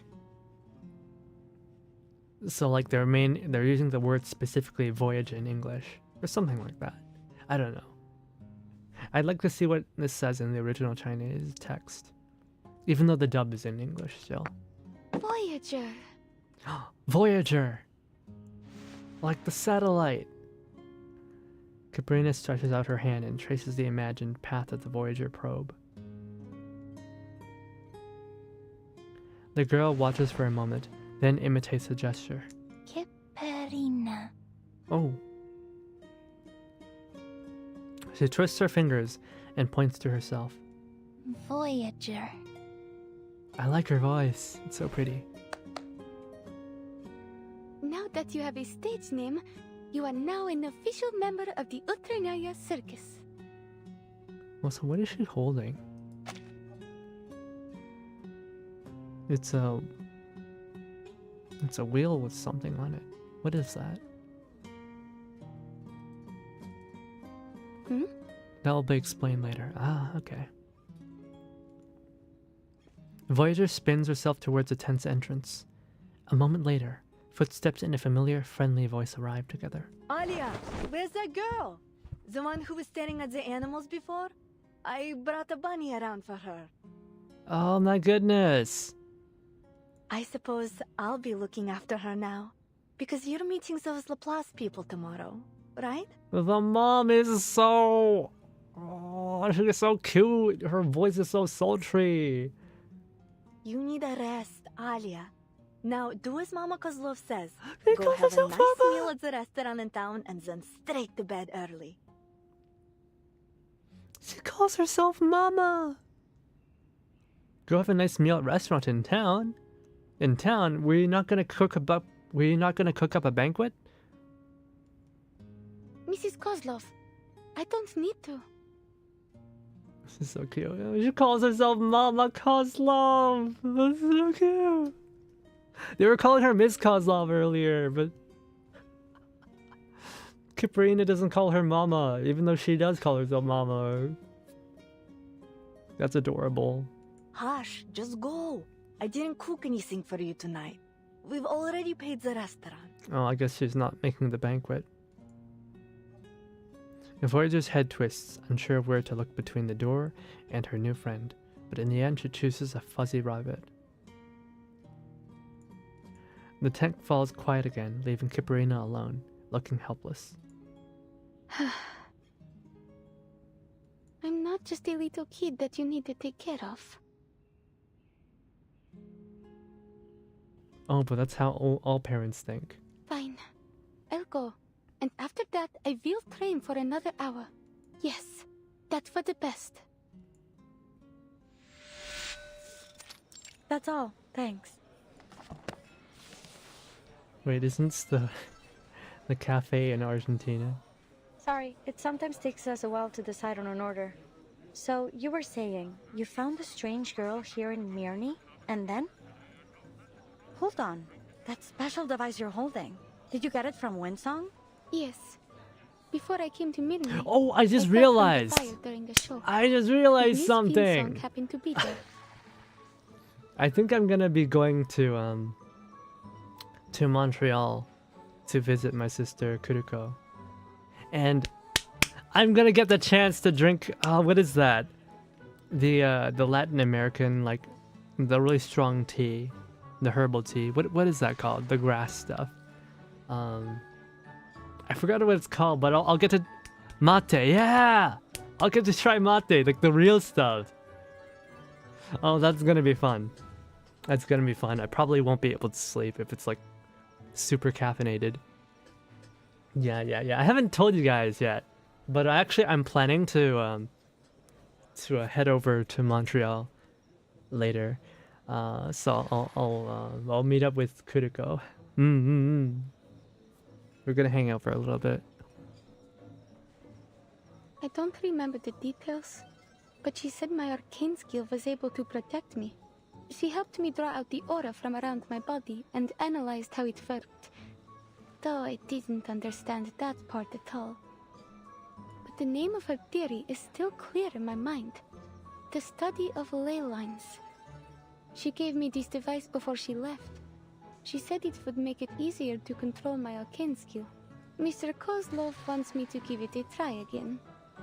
So I've decided to go see her tomorrow. Cool. She's a great researcher. The study of ley lines is still highly theoretical. But as we say at Laplace, theory often lays the foundation for practice. If you do decide to join us, I'd be happy to write a reference letter for you. I wonder if the old club super... Oh! Zuni, what are you talking about? You're a Laplace researcher? You didn't already guess? My colleagues often say I dress, like a mad scientist. She does. I guess it's that. I never thought I would meet a scientist eating at a little restaurant like this. Oh yeah, I have a Vtuber sister, who lives in another part of Canada. So, and she's actually originally from Latin America. So like mate is her culture. In Montreal, one of the old strip clubs. It said super sex? No way! It said super sex. It closed, but they left a sign up. It's hilarious. Oh, please. You've been there before. I'm sure you're aware that scientists are living things too. We need to eat just like everyone else.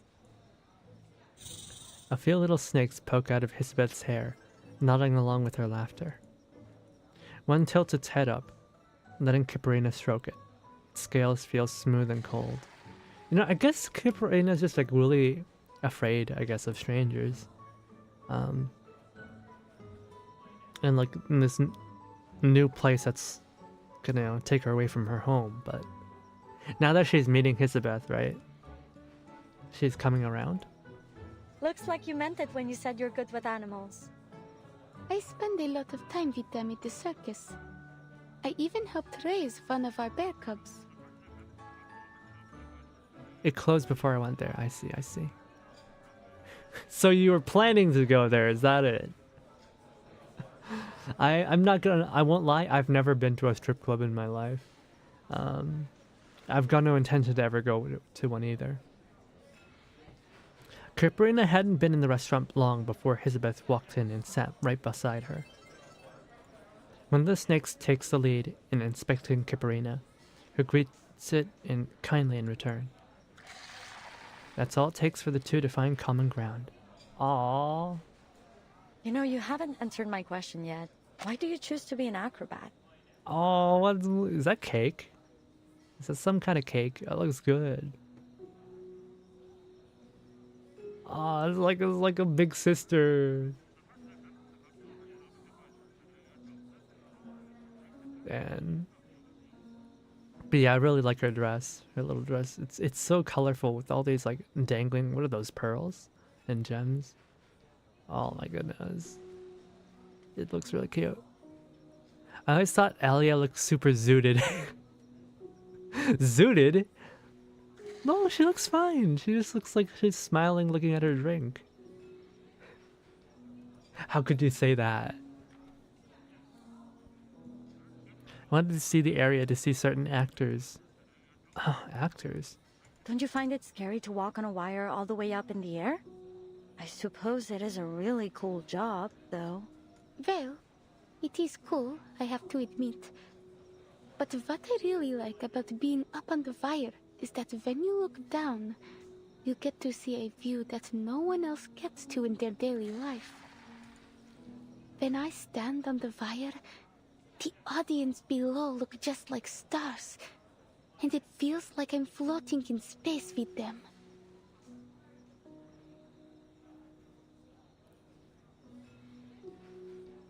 Right. Moon landing was only in 69, right? So this would have been, what, 7 years? No, 87, so... This would have been 8 years after that. It's still fresh in people's memories. Isn't that great? In that moment, I stop worrying 68? about my performance and forget all expectations. I can just be in the Oh, intriguing. You know, in a way I came all the way out here because I had the same thought. 87. Oh, I skipped a decade. Whoops. Yeah, I'm a little bit of a airhead, sorry. I want to work with the smartest minds in the world, whether humans or arcanists. They're also like the stars in a lot of ways, each one bound to go down in history. And I'm trying to find out what really exists beyond the limits of the sky. Do all your siblings share the same feeling? I mean, the chapter is called They're 1987 such neat Cosmic little Overture. snakes. Oh, yeah, I know. Oh, it looks like they have fallen asleep. Yeah, but also it takes place in 87. We've always been on the same page when it comes to these things. Elizabeth turns her head. Kiparina notices her pupils narrowing to a slit. Your arcane skill is exactly as I expected. It captures photons from the aurora and stores them as latent energy. Then when it's deployed, it appears to form a kind of prismatic plasma barrier. What? I'll explain next time. It's complicated. It could take hours to get it into your head. Explaining plasma science to a child. Still, it is most obvious to me that you're exactly the person we want for this opportunity. What do you say? Will you give it a try? Huh? An opportunity to reach the stars. You mean you're the colleague Miss Winsong mentioned? The one who invited me to Minnie. I should have known. Was this a test? I thought you were a friend I could talk no! The trust. A friend? Superb. That's the best compliment I've received in months. Relax, this wasn't a test at all. We just happened to share the same taste in food. But I do hope you'll consider our offer seriously, in the spirit of the good time we had together. Are you serious though? You really mean you want me to become an astronaut? The invitation seems too far-fetched. Even her wildest dreams, she could never have imagined it. Exactly. But Elizabeth's response carries a rare weight. different from her casual tone. Wait, did the moon landing happen in this game's universe? Why does the Foundation need to send up their own, little teleportation device astronaut thing? Can't they just hire NASA or something like that to Don't rush to a decision. do We can wait research till tomorrow. on the storm? Can't they just commission NASA to do it? Why are they doing it themselves? In fact, the materials I've been expecting should arrive tomorrow as well. Maybe the delivery guy will bring you a small gift along the way. You don't have to. Sorry, I didn't prepare any gifts.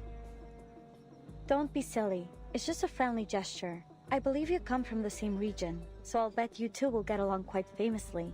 And he has an interesting nickname too. It was, oh, right. Name day. What?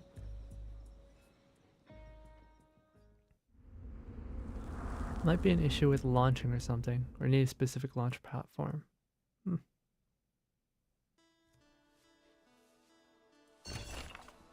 The Great Uchinanya Circus. Darkness all around.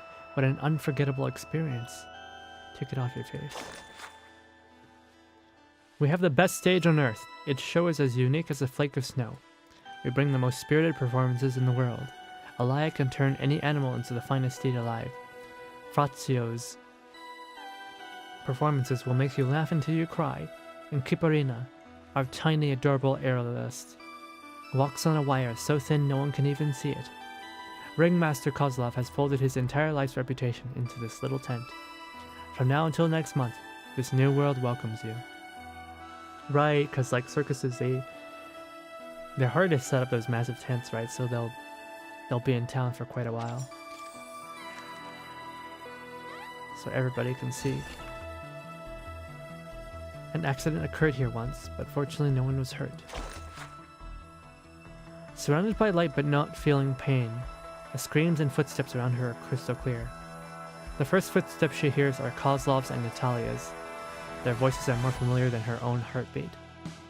The clatter of goat hooves belongs to Elia, still midway through his riding performance.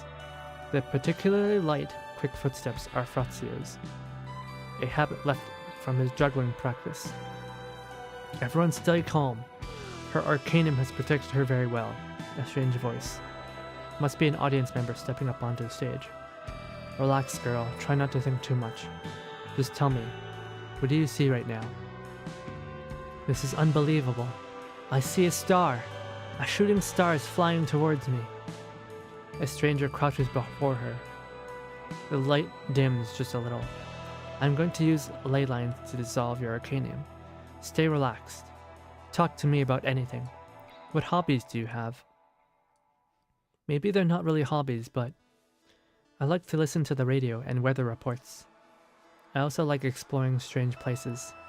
To keep from getting lost, I memorize all the unusual looking trees and rocks along the way. The star is still twinkling. It's not normal, right? Don't worry. Maybe everything happened today just so you could meet that star. Let's keep talking. Would you like to study ley lines with me? You have a real talent, I'm sure of it. Oh, this is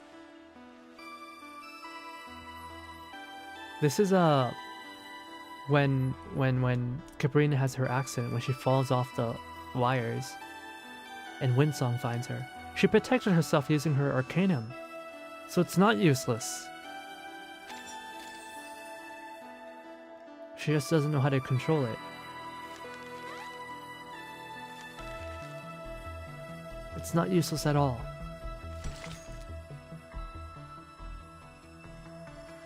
This soundtrack is so good. It's really good.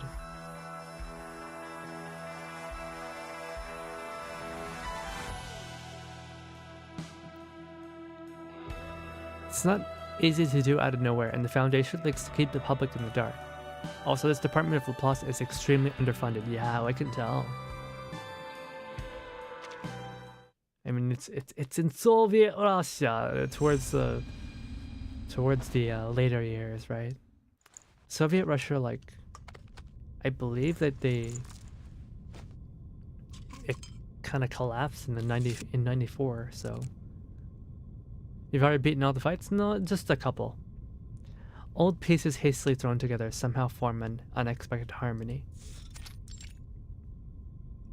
Number 136 from near the Colima Mountains. No, it's a name day. Tells the tale of the Polar Star icebreaker.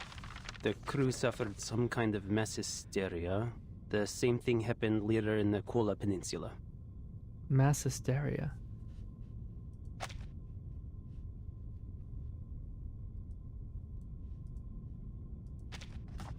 He labels the notebook, writes down its number, and stores it away. Our destination is close to the Arctic Circle.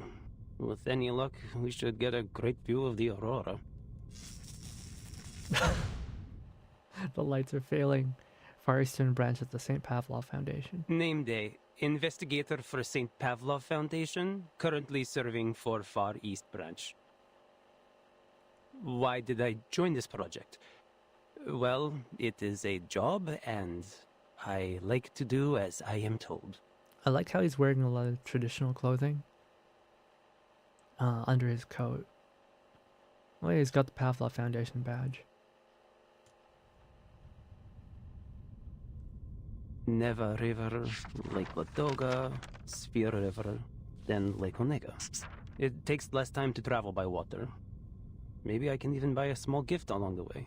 What sort of specialties does Mirny have other than diamonds? Oh, maybe I can stop by Petrozabotsk on my way back. I didn't expect to like this guy as much as I did.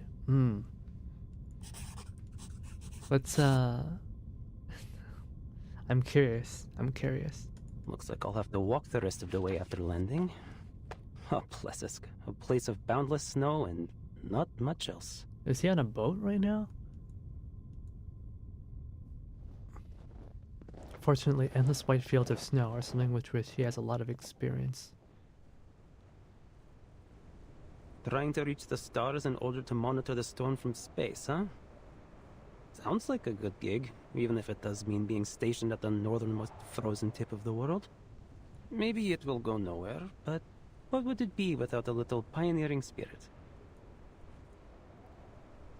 In legends, a meteor may signal incoming disasters, or foreshadow a good fortune. Like the eternal soul, it all depends on what the viewer chooses to believe. Eternal.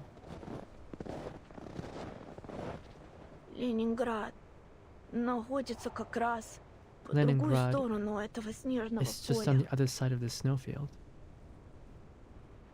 Oh, I like his voice. Я позволю этому метеориту указать мне путь. I'll let that meteor guide my way. Oh, this is so pretty. In the end, he made it to Leningrad. The Foundation never gives me a break, which I guess makes me equal parts lucky and unlucky. Mr. Nende? Yep. Hold on. As the door opens, a bundle of energetic fluff appears, orbiting at his teacher's feet as expected. I heard you were leaving for the north on a new mission. Is that true? Ah, Zovgast. Just for an errand. The Far East branch is short on staff right now, so I'm going all on my own. I really like how they're... all these like Slavic characters are like in traditional dress.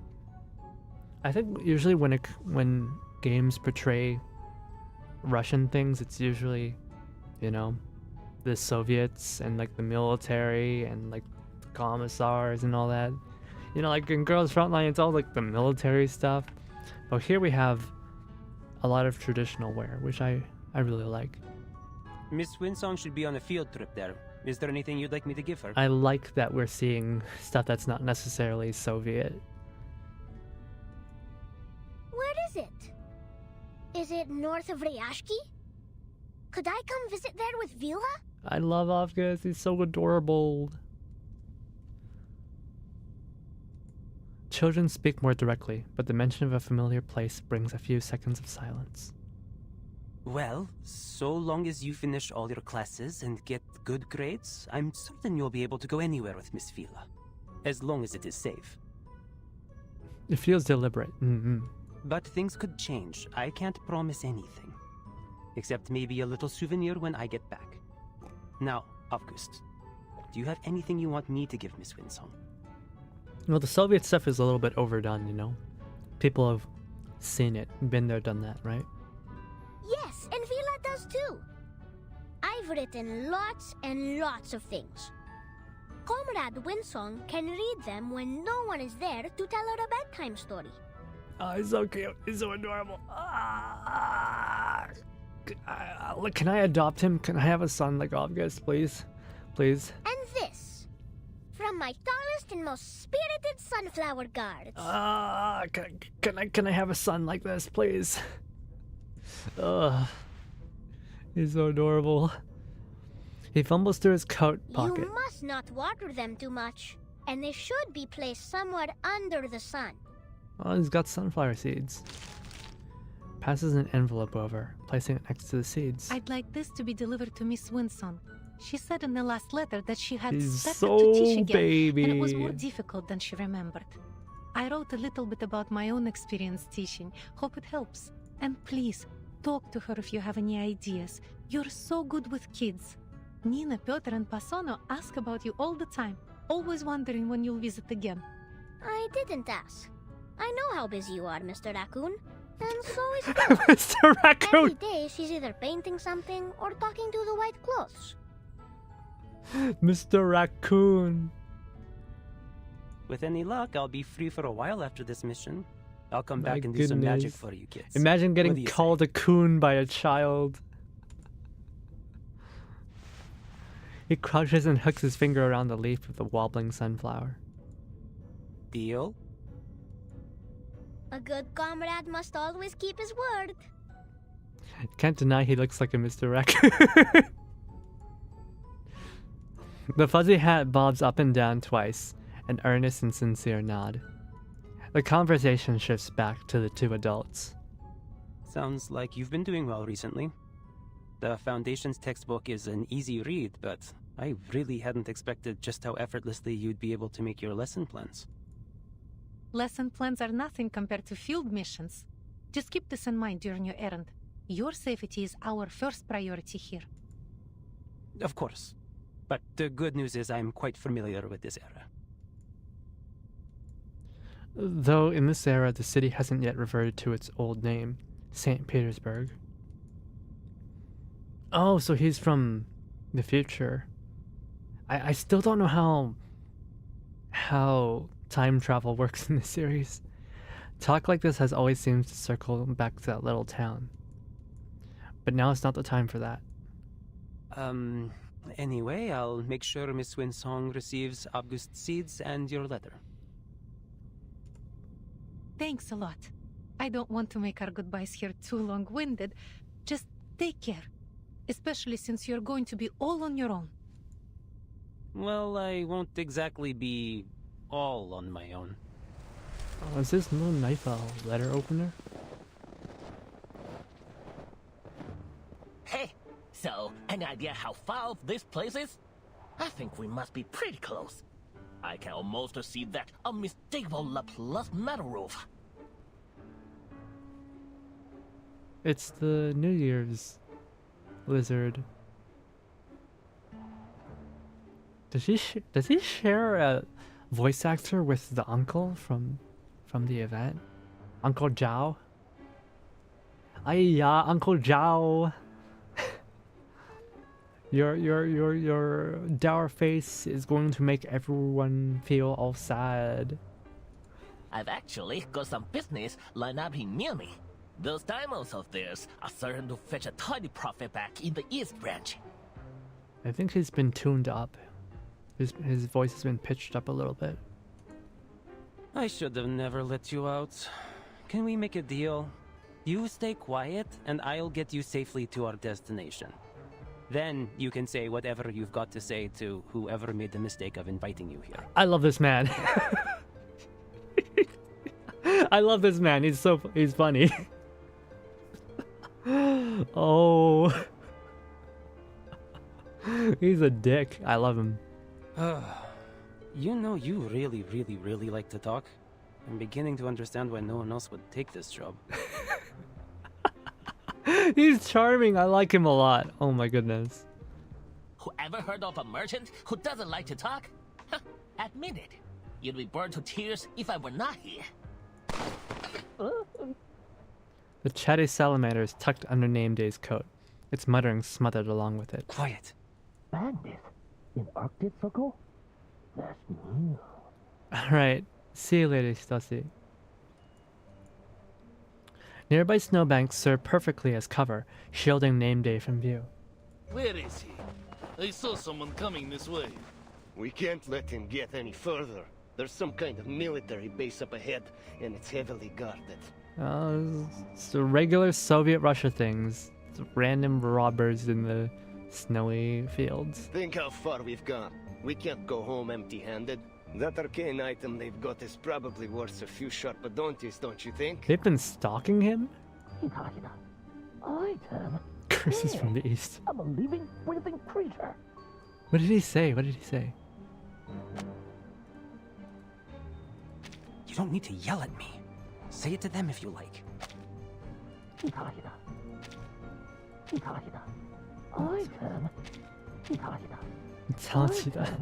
Hey.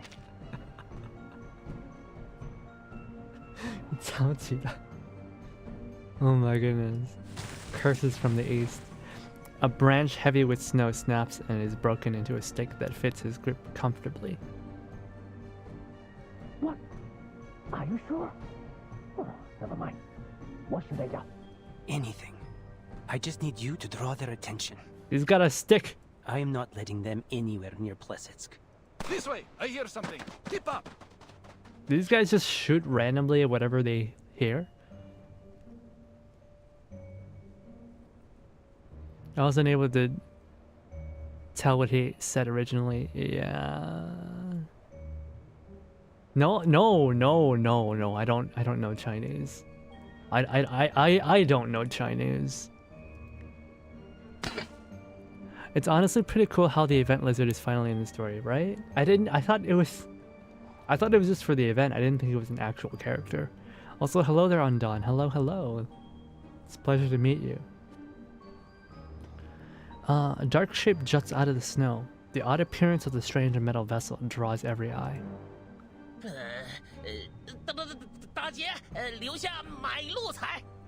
What the fuck? What the fuck is he saying? Hands up and give me all your cash. Oh my goodness. Name Day's blade lands right in time, stopping the hand reaching for the vessel. Sabia.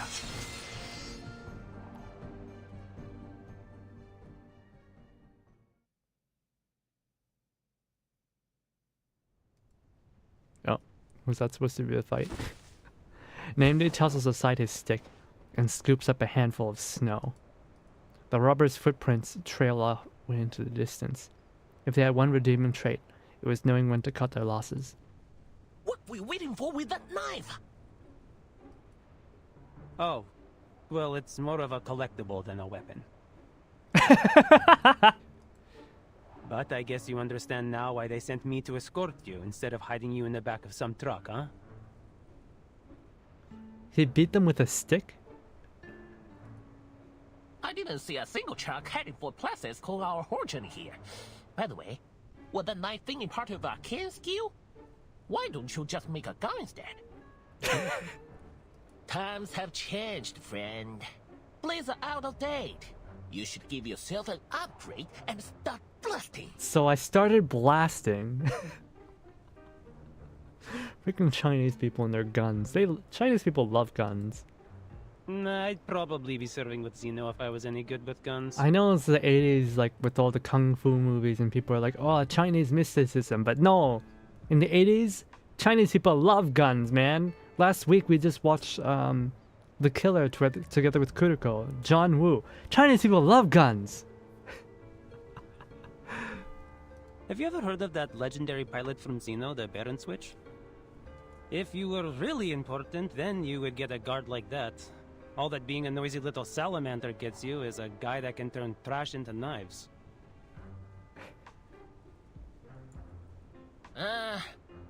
That's nearly the most useless arcane skill I've ever heard of.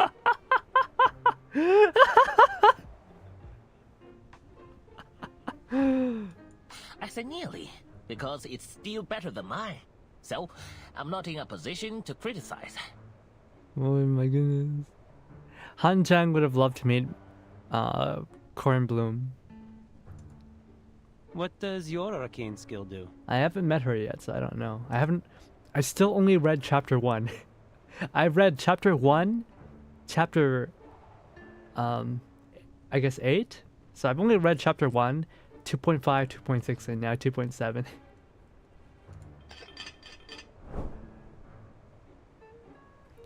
The salamander's silhouette flickers, crumbling into a puff of ash. Then, in the blink of an eye, it reforms itself. That's it. Huh?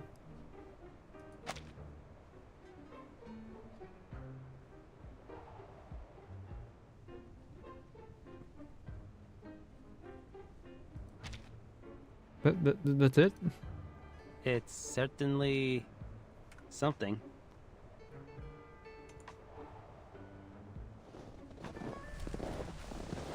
The rest of the journey is at last blessedly quiet. I don't know. Do you guys think I should go back and read the early chapters? Are they worth reading? The destination draws near. Miss Winsong. Is this meeting her in the middle of nowhere? Oh, the Cosmodrome. Surrounded by the vast expanse of white, people and buildings alike feel small. Hello, gentlemen.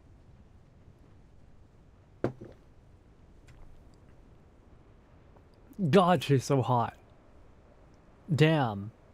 I'm falling in love, and if I were a woman, I'd probably still be gay for her. Damn. But also, isn't it cold in just a dress shirt? Welcome to Plisetsk. Oh, that's a nice little transition. I'm only realizing now the story's recurring theme where everyone's arcane skill is complete dog water. Yeah. That seems to be it, right? Laplace is underfunded. Everyone's arcane skills suck. You know?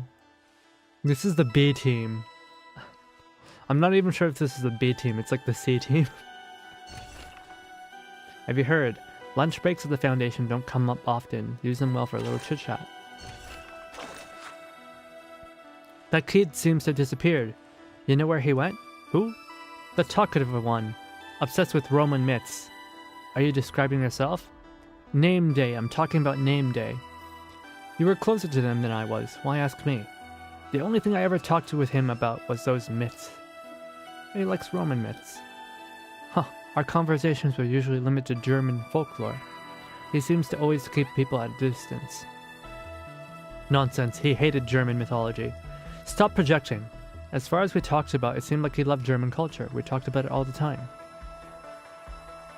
The two Foundation staff glare at each other in the cafeteria, on the verge of fighting over a man who they thought they knew. Until a third person sits down. You're talking about Name Day. He took off 2 months ago. I think he's on vacation. That workaholic actually went on vacation? I thought his life was nothing but work and collecting trinkets. Where'd he go? No idea. We only worked together on one mission, but he was a decent guy. Did he ever chat to you about anything else? We talked about folk legends. Roman? German? Gothic. I mean, Gothic is almost German, right? That's interesting.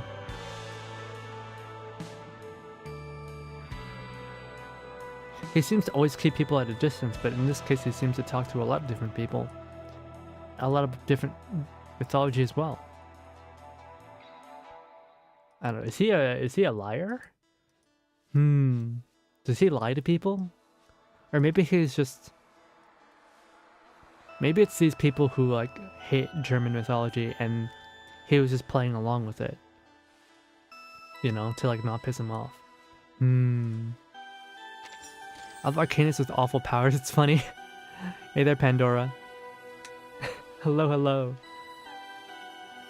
Yeah, I've only read a little bit of the story, so I don't know how many bad arcane skills there are. Especially since I started out with 2.5. Right?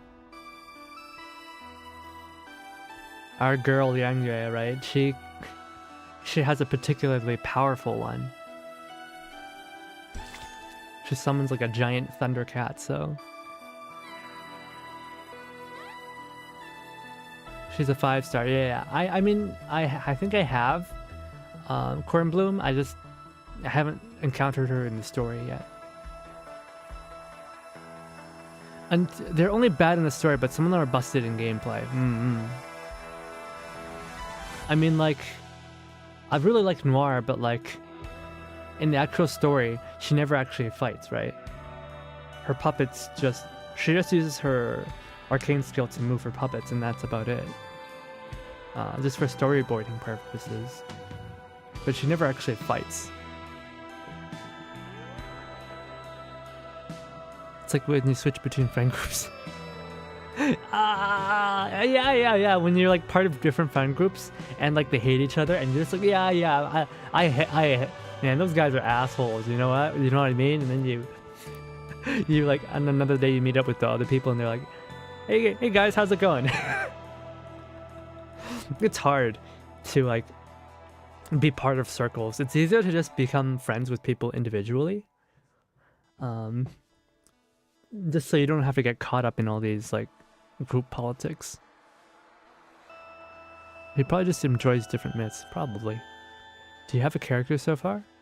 A character? What do you mean, a character? You might want to clear the entire base story in case a ton of clear drops.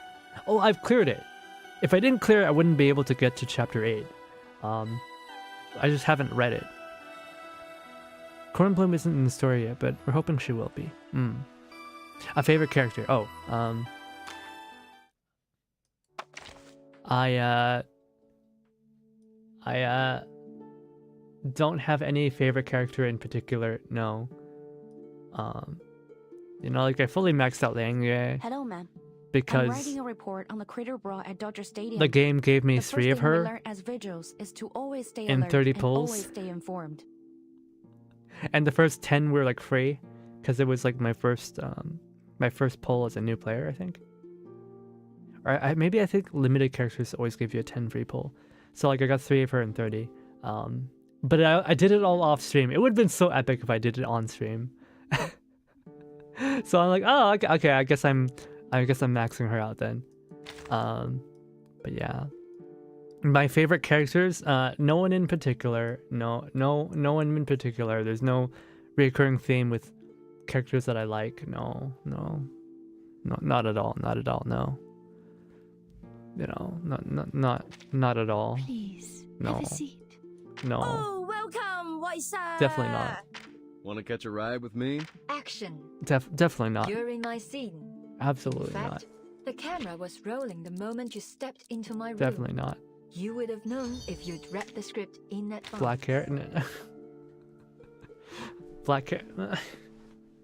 Well, I mean, I guess I like necrologists as well. But no, if anything, I prefer characters in media with silver hair. So it's funny how none of the top people here are silver. Cantonese? No, that's crazy. That's insane. That's insane. No, I can't speak Cantonese. No, I don't know Chinese. What are you talking about?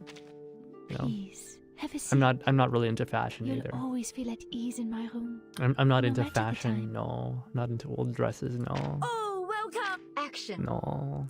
During my scene. In fact, Definitely not. The No, camera no. was rolling the moment you stepped into my room. Oh, I'm stronger than you think. Yeah, let's get rid of you. You're so... She's so pretentious. I hate this girl. I only have her because she's overpowered.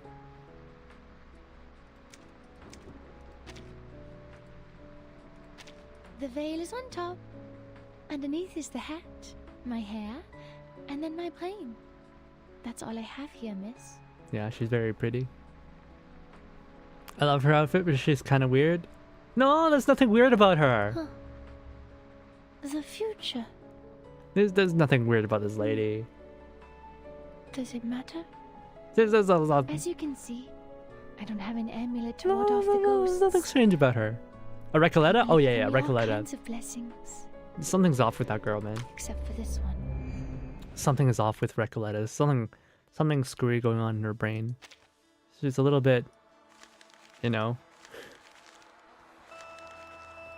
I think it was some Reddit post that like she thinks that everybody should be equally as like nonsensical as her, pretentious as her. She loves pretentiousness, and she thinks everyone should also be pretentious. Yeah, I don't know. I read through Recoleta's story, and all I could think was Recoleta's a terrible person. The wilds in the garden. Don't feel guilty. Every flower once struggled this as you do now. I'm in enemy territory. I love her. No, that's fine. If you love her, I fully support it. I prefer Aleph. I like Aleph a You lot. arrived earlier than expected. But I did not pull for him. Pointer and Hisabeth will be happy to know you got here safely. Aleph is like my kind of dude, you know? It's like zero opinions. Just helps other people. Even if it means, you know, a little bit of murder, you know? Yeah, Aleph is my kind of guy. To be honest, for a while I thought you were Korean. Hey there, Chibity. Yeah, annyeong. Chibity, annyeong. Chibity 선배, annyeong. 안녕하세요. Hey there, Chibity. Why did you think I was Korean? What would ever give you that impression that I was Korean? I don't think I have a particularly Korean way of speaking. All the Korean guys I know have a very specific kind of accent, even if they grew up in the West. Recoleta reminds me of a guy I met in creative writing class who wrote a story about an elf and looked like a guy who'd write about elves. I also love him and got him to I love mental ill-coded. Fair enough. He's not mentally ill. Take that back. Oh, FYI, Pointer was the researcher who introduced me to Laplace. You might have met her before, in Rayashki. She's occupied with a few important visitors right now. We'll talk to her later. I really like Winsong's speech. As for Hisabeth, you can meet her in person and save me the trouble of an introduction. Her speech is so silky smooth, you know? And it's very comforting, too. Isolde's also very comforting, but in a different way. Isolde seems kind of fragile with the way she talks, whereas Winsong is very confident. He totally is. No, he's not. Take it back. He's not mentally ill. He's a good man. Our appointment was set for an hour from now. You're a bit early, sir. You can hear pain every time she says Rashki. Is this more spoiler talk? Pointer steps aside, motioning for the people hurrying behind her to go in first. She studies the quiet girl, not finding anything particularly unusual. There wasn't much work to do today. And Alia always has everything prepared ahead of anything. I like how he always gives a thumbs up. Nothing to worry about. This man is so cute. Please take a seat. Winsong and Hisabeth will join us later. Usually, like, circus leaders have in media, they have like a specific kind of like bombastic personality. Sometimes they're abusive, sometimes they're like greedy. But Papa Bear right here is like he's almost timid and meek. He's very awkward. I like him. If you have any questions, feel free to ask me. He made a literally hellish prison for no reason other than to be a little funny. No! He just gave people what they wanted, you know? He just gave the people what they wanted, you know? You know? He committed a little bit of murder because, you know, he wanted to help Recoleta finish her story. And then she told him that, like, everything he did was evil. And, like, he had a little bit of a freak out because, like, man, women are just, they can't appreciate anything a man does. It's just how it is. You know, the lengths of a man will go for a woman, and then she'll just throw it all away. Poor guy. I don't even blame him for the little crash out. Did you get to play the Ryosuke rerun? I did, but I did not read it. I didn't read it. There was so much text. I'm sorry. Best guy around. What about the people he murdered? What murder? Yeah, it's not even real, okay? Nobody actually died. Probably. Don't worry about it. Please call me Kiparina. I have something to ask you. I don't mind spoilers that much if you're a little bit light on it. Because I probably won't read the Ryosuke. I probably won't read the older events. What I do regret is not reading Noir's story. I should have read that. That's fine with me, Miss Kiparina. My name is Pointer. So, what would you like to know? If I take the offer and complete all the required training, what will I get in return? Do you pay in rubli or something equivalent? It's rubli? Is that the proper pronunciation? Rubli? And I'd also like to know if my family will receive my pay in case anything happens to me. Pointer looks up and examines the girl once more. She can read the worry in Mr. Kozlov's face, but still can't quite place the look on hers. Somewhere between courage and fear, too fine a line for Pointer to draw. Ryosuke is a prequel, and this story basically spoils it. That's fine. I guess that makes sense why they did the rerun then. Plants and machines crowd the limited space, struggling for a balance somewhere between jungle and office floor. It's warmer here than in the hallway outside. Nameday glances sideways, but Winsong has no intention of speaking. Hello? Is anyone there? I'm thinking back to 2.5, and I really hope Poitier becomes playable someday. I really like Poitier. The materials you sent from the Far East branch have arrived safely. Oh, he's the delivery guy. Everything you asked for on your list is there, but you should check it over as soon as possible. Did he just bring it on his backpack or something? He didn't seem to be carrying a cart or anything. He scroungers around for a clear spot on the desk and pulls a metal vessel from his pocket, revealing a little sleepy salamander roused from its slumber by a tap on the head that sends a puff of ash into the air. Hey, wake up. You're at work.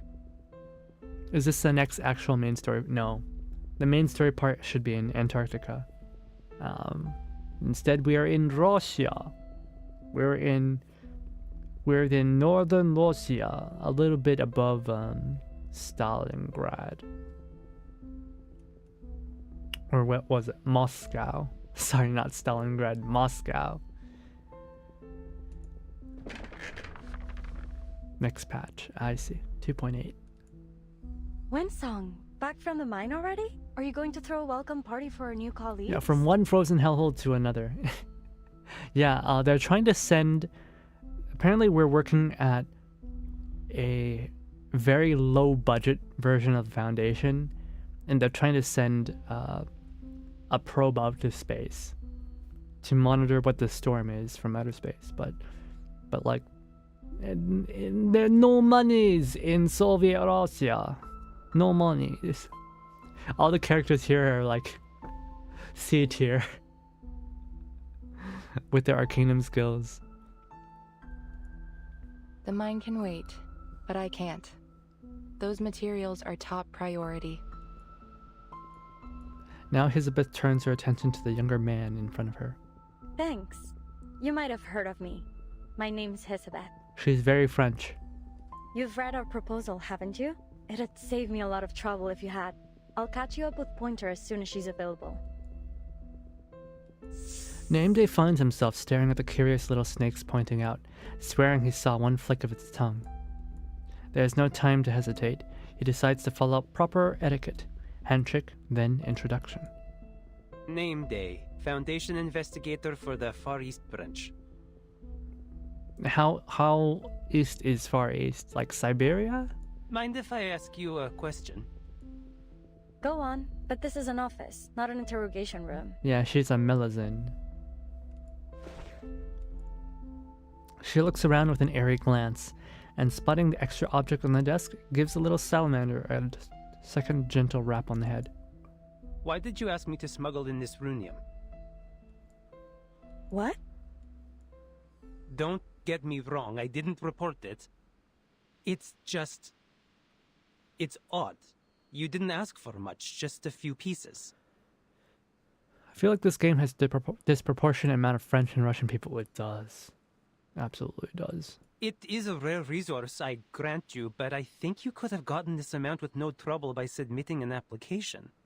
All you'd need to do is wait for a few weeks. Was it really worth the risk? Yeah, because we don't have a few weeks to spare.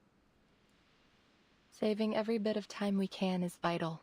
It is as precious as this bag of sunflower seeds from a distant land. You don't find them often in these parts. Here.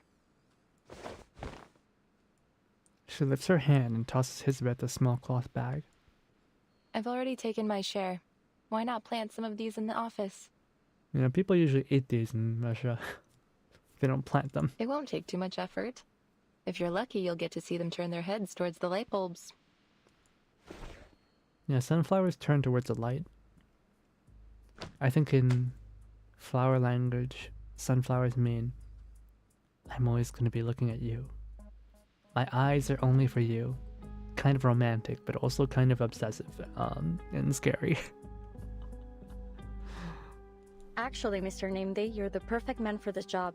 You knew what you were smuggling, you had the perfect excuse to come here, and you were kind enough to help. It was quite the effort to track you down, you know? So, how did the trip go? Any trouble? You bet there was. Though, I'm still not sure what those bandits were after. The runium, or a noisy arcane item. There's a shortage of supplies everywhere nowadays. People take what they can, whether they need it or not. If it's literature, French and Russia are considered heavy hitters. But this is a painting-based game, so... I mean, it's both. It's both. It's music, paintings, literature. It's a bit of everything, honestly. The characters are just portrayed as paintings, that's all. Even if they managed to take the cargo, it would probably just end up in another branch of the Foundation or Laplace. Anyway, you saved us a lot of time and resources. But yeah, we all know Dostoevsky. Just bear in mind, this runium is not something that you can replace, even with Sharpadontis. I've heard way more about Russian literature than I had whatever the hell Recoleta was on about. Visceral... What was it? Visceral... It's not even actual literature genre. It's literally just like people RPing as writers. The more I read about it, the more I realized, oh, it's literally just people RPing as writers. And not actually writing. Thanks, we'll use it sparingly. I don't want to hear about that chapter anymore. Yeah, visceral realism, that's it. Oh my goodness. It's just people RPing about being writers and being very, very, very annoying.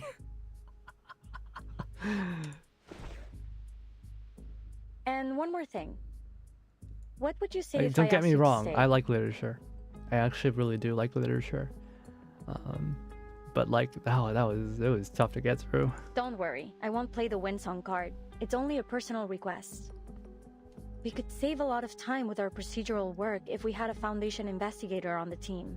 And it could be a great opportunity to earn a reputation. Imagine the prestige if the project ends up a success. I'm not sure Nameday wants to risk his life. He swallows his words, not intending to explain his reason.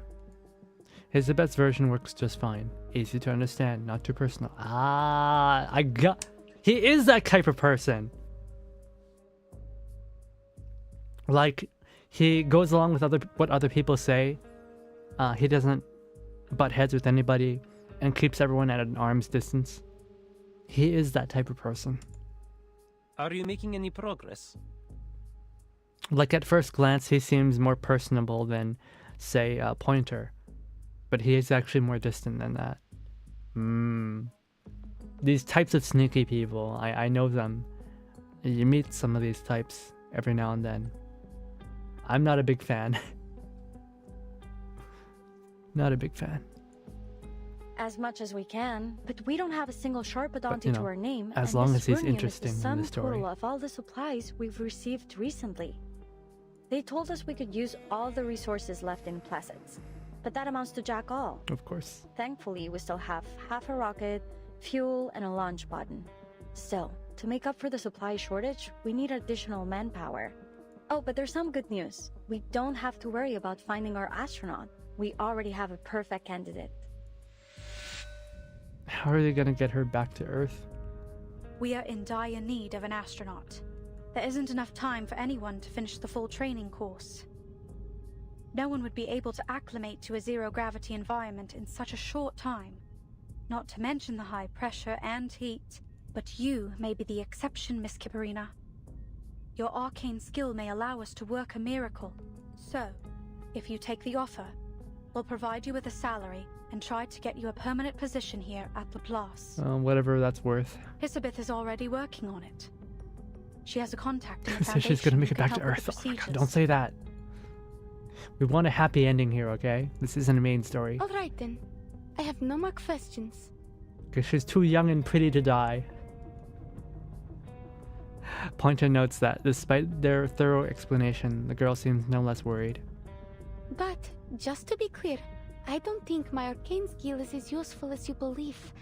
It only makes a little fireworks show. Girl, it literally saved you from falling off the wire. Maybe she doesn't remember. She's being modest. You know how children are when they receive a compliment, but I tell you, she is more than willing to take your offer. Please give her an opportunity. You'll see how reliable she is. There it is, the thumbs up again. Doesn't have happy... No, 2.5 had a happy ending. You know, someone ended up with their throat slit, and another person ended up maimed and mind broken, but overall I'd say that was a happy ending. By the way, another little arcanist girl joined our circus recently. Do you think she could stay with you too? She's eating all of our food supplies. You must take her. She tried to eat our bear. That's not really how First this she works. started with the rabbits. Not everyone's arcane skill works in the same manner. But she would keep Alia company. Please, madam. Alia is still just a child who plays with dolls. Mr. Kozlov, stop! That's I embarrassing. haven't played with dolls in ages. Dad! Stop embarrassing me! Not in front of the cool older ladies. No! I feel like Mr. Kozlov's eyes are slightly too big. He's allowed to have big eyes, okay? Men can have big eyes. It's not just women, alright? Don't discriminate. I'm already grown up. Oh, that's so adorable. It's so cute. Pointer's like not amused. Seeing emotion break through the girl's steady silence at last, Pointer feels she's reached the root of the issue. We'll take a look at what she can do. Would you be able to bring her here now? Of course. I'll be right back. Yeah, no, like the big eyes makes him more moe, you know? Makes him very cute. He bolts up and out of the office. In his wake, Caprina hesitates, shifting in her seat, until at last sitting up straighter. Pointer's smile fades. There's no need for social niceties in what comes next. Yeah, little girl, you might die on this mission. All right, we're finally alone. Now how about you tell me what you are actually thinking? Oh, another flash forward. Our biggest issue remains unsolved, but I'm most certain we can resolve it. The entire project is a mixed bag right now, but I'd say more good than bad. If our little sleepyhead in that pod there can provide what we need, our situation should improve dramatically. She tips the little vessel, giving the salamander a brief experience of zero gravity. I was dreaming of cutting a tree on the moon. I see. You'd better have a good reason to wake me up. I'm not your lackey. We made the deal, that's all. And I'm freaking tired after that trip. Bro, you didn't do anything. You just sat in his coat. Yeah, and about that deal, I need something from you, now.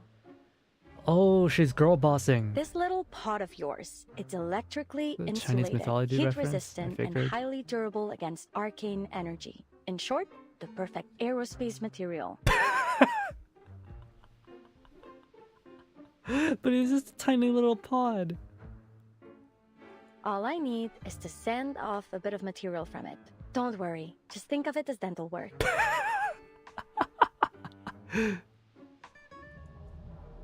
Wait, you haven't paid for that yet. Oh my lord.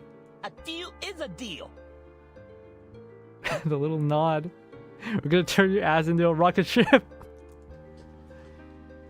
She needs a moment to think, but eventually lands on a solution. She hooks a tiny badge the size of a fingernail onto the salamander's tail. Here's your ID card.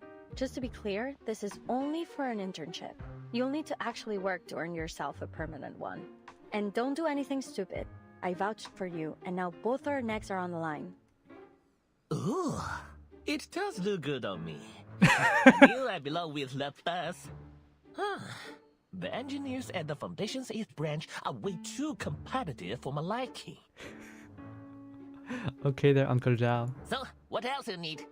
I brought some records about gunpowder-fueled flight and a few books on Eastern alchemy. Though, I'm not sure you'll be able to read any of them. As the little salamander chatters on, she slips over its vessel and inspects it thoroughly before pointing to the square markings on the vessel's base. The others gather close, unable to resist their curiosity. What does this mean? Oh, that? You know, I got this part from the Panjiayuan antique market. It's not a genuine antique, but the craftsmanship is quite excellent. Oh, so it's a fake. These characters here mean microwave safe. Funny enough, microwave ovens were not that popular when I got it. Do they really need this? Couldn't they have just gotten it anywhere? It's just a microwave safe pot. What the heck? Speaking of Panjiayuan, you can't find a flea market as big or as fun anywhere else. If you're ever looking for antiques and collectibles, it should be your first stop. If you want to go take a look, I might just be nice for once and take you. Little Salamander notices their eager eyes. At last, it tries to show off his salesmanship charm. A moment it's determined to seize. No thanks. Just making sure it doesn't mean danger explosive. I already learned that lesson from another escapade with an arcane invention. She returns a dagger she'd borrowed, who knows when, and slips the vial of metal powder into her desk drawer. Wait, she already did it? Alright, I've collected enough. You were so busy talking you didn't feel a thing, did you?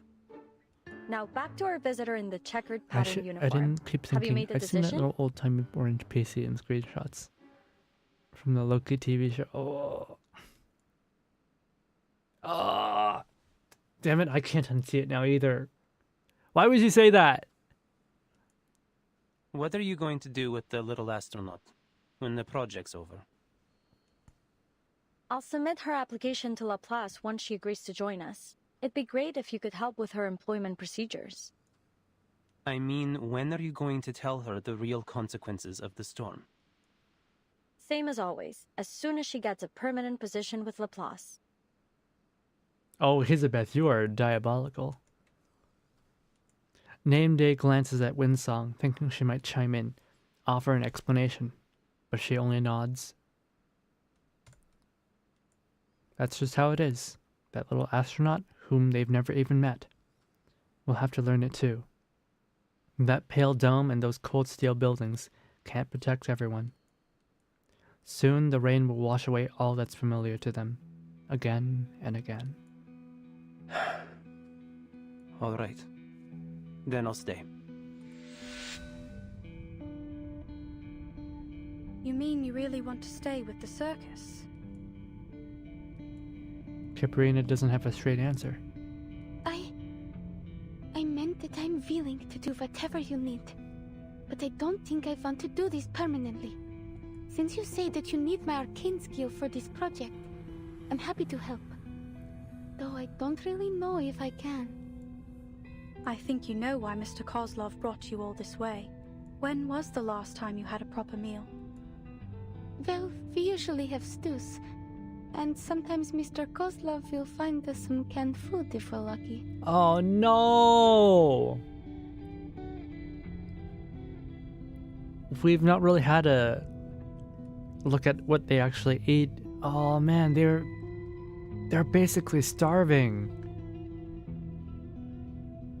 I mean, I love stew, but like, she doesn't even mention bread with the stew. Canned food if we're lucky. Oh, living that famous Russian dish, stone soup.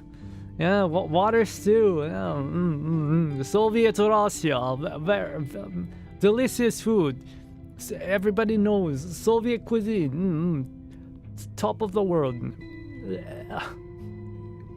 Guys, Russia doesn't have good food. Every like good Russian food is like actually Ukrainian food, so there is no good food in Russia. And I prefer Polish food over Ukrainian food anyway. So ooh. I'm sorry. I'm so sorry. Water stew ingredients: boil water. Her rebuttal is soft and utterly unconvincing. Oh, no wonder she fell from the wire. She's malnourished. And you still want to spend the rest of your life in that circus?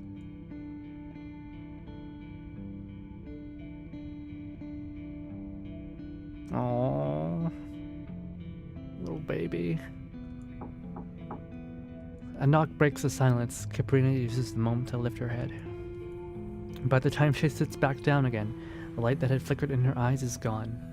This is her, the girl I talked about. Oh! She doesn't speak much, but I feel that she has a good character. The thumbs up again. This man, every time he talks, thumbs up. Oh my god. Gosh. Actually, let me prepare something real quick. And let me prepare something.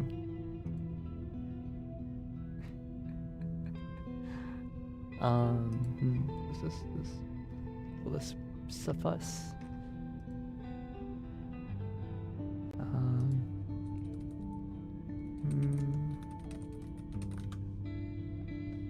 I'll use this. All right. Save this image and press.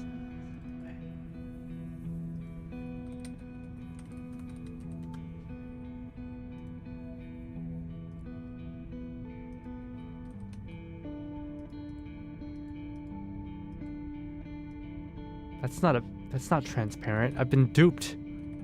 Oh my lord. That's embarrassing.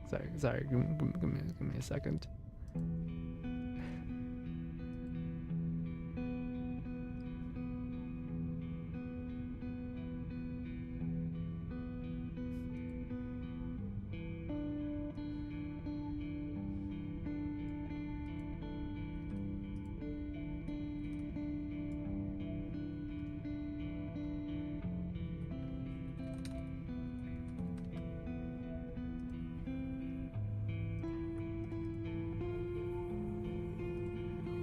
Okay. This one should work properly. Yeah.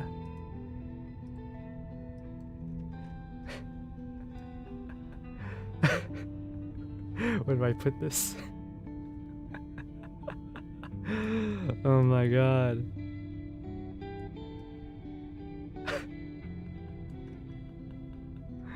This is so dumb. Let's put it here.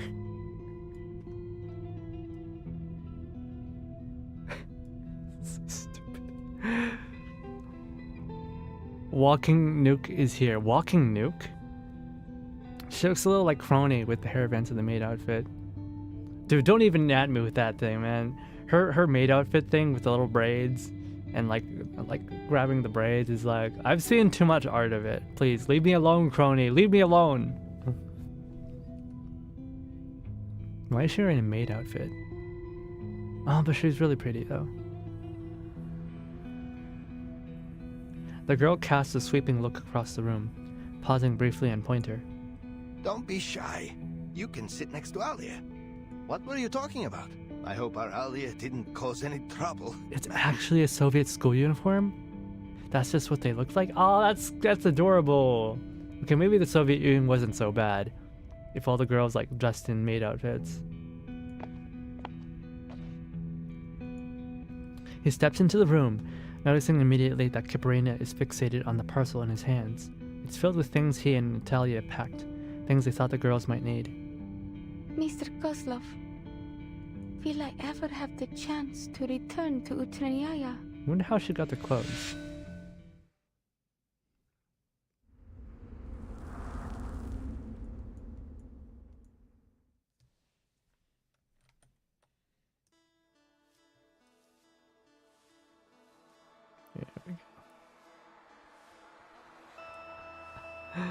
Oh my goodness.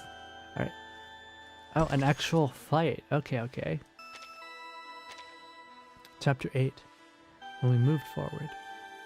I don't think I have Voyager. I don't think I have Voyager. She's one of the characters I'm interested in using.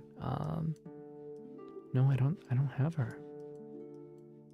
No Voyager. Aw. That's a shame. Oh, there it is. Could you buckle this belt for me? The stars are so bright I can't sleep. That's why I'm here. Communism, maid outfits. Hell yeah.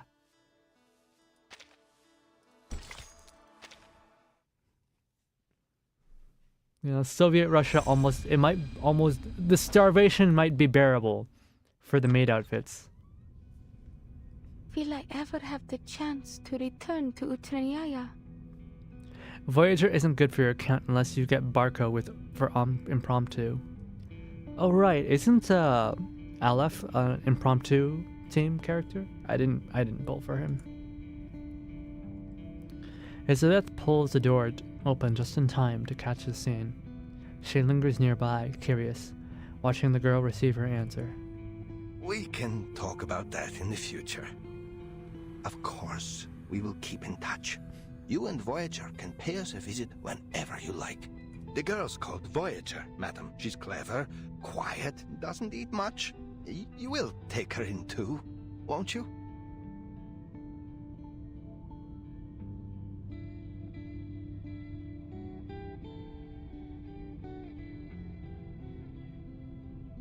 He's lying. Voyager almost ate the bear, almost ate the rabbits. Well, actually, she already ate the rabbits. She almost ate some of the other performers. Aleph Broccoli. Wait, Broccoli is an actual character? I want to pull for Kiparina, though. She's cute. Pointer doesn't object. She runs a brief analysis and concludes that the company of a peer could help ease the pressures of Kiparina's training. After listening carefully, Mr. Kozlov pats Kiparina's shoulder. I always hoped you would settle down and live a comfortable life.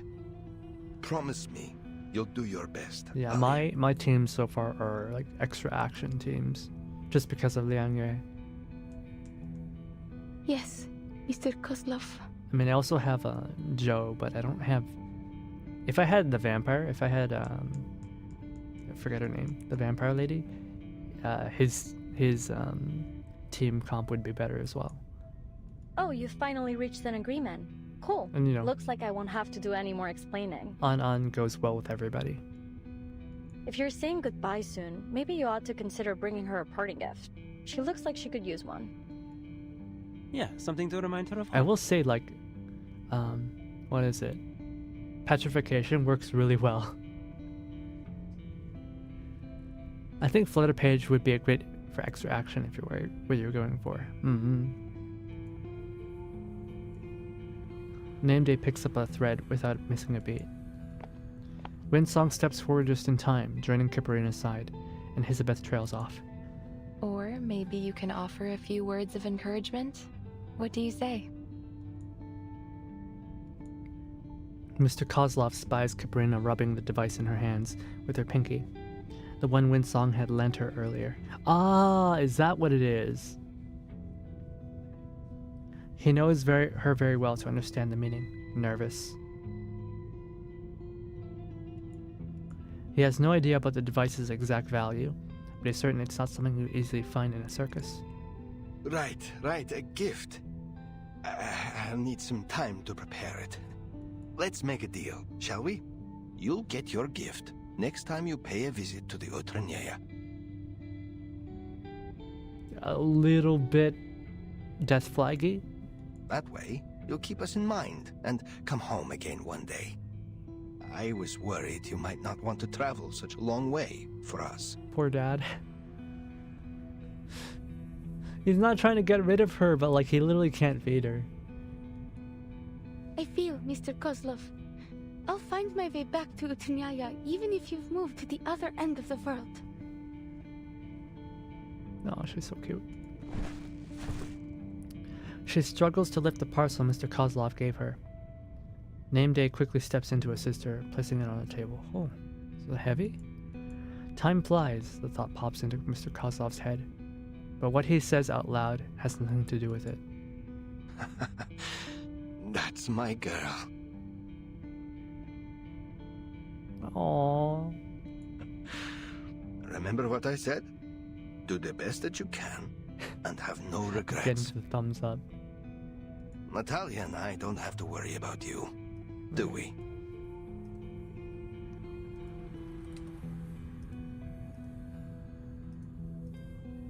There we go. There we go. This is what I wanted. There we go. No. I'll give my best performance here, like I always did with Utranyaya. Almost like she's trying to convince herself, she nods twice in a row and makes a solemn promise in her most serious tone. A question rises up in her, just below the surface. How can she be sure? She chooses not to ask.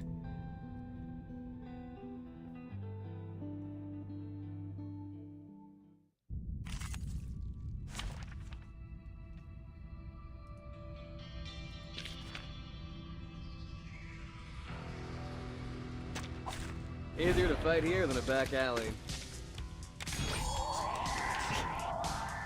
Do you seriously think some no-name circus performer can pull off something like this important? I know I have their reasons to doubt, but like it or not, this isn't my job now. Aww. Some other researchers are they're mad. Easy lah. Sharp blade. Need to reshoot. Crackers and fireworks! The teams are way too overleveled for this. My turn. No, they're not. The audience will love this. They're not. Hey, this body's Jealous all natural. teams.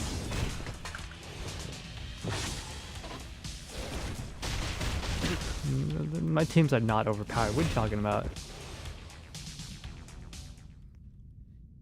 I should stop dwelling on what they said. The only thing that matters now is living up to the trust and expectations others have placed on me. That can be a not so great way of thinking. June. How do you feel? Intense nausea is common for the first few months of zero-G training. I think I'm fine. Oh, that's a pretty cool looking astronaut uniform. I like all the stars they got emblazoned on it. You're very kind to ask, ma'am.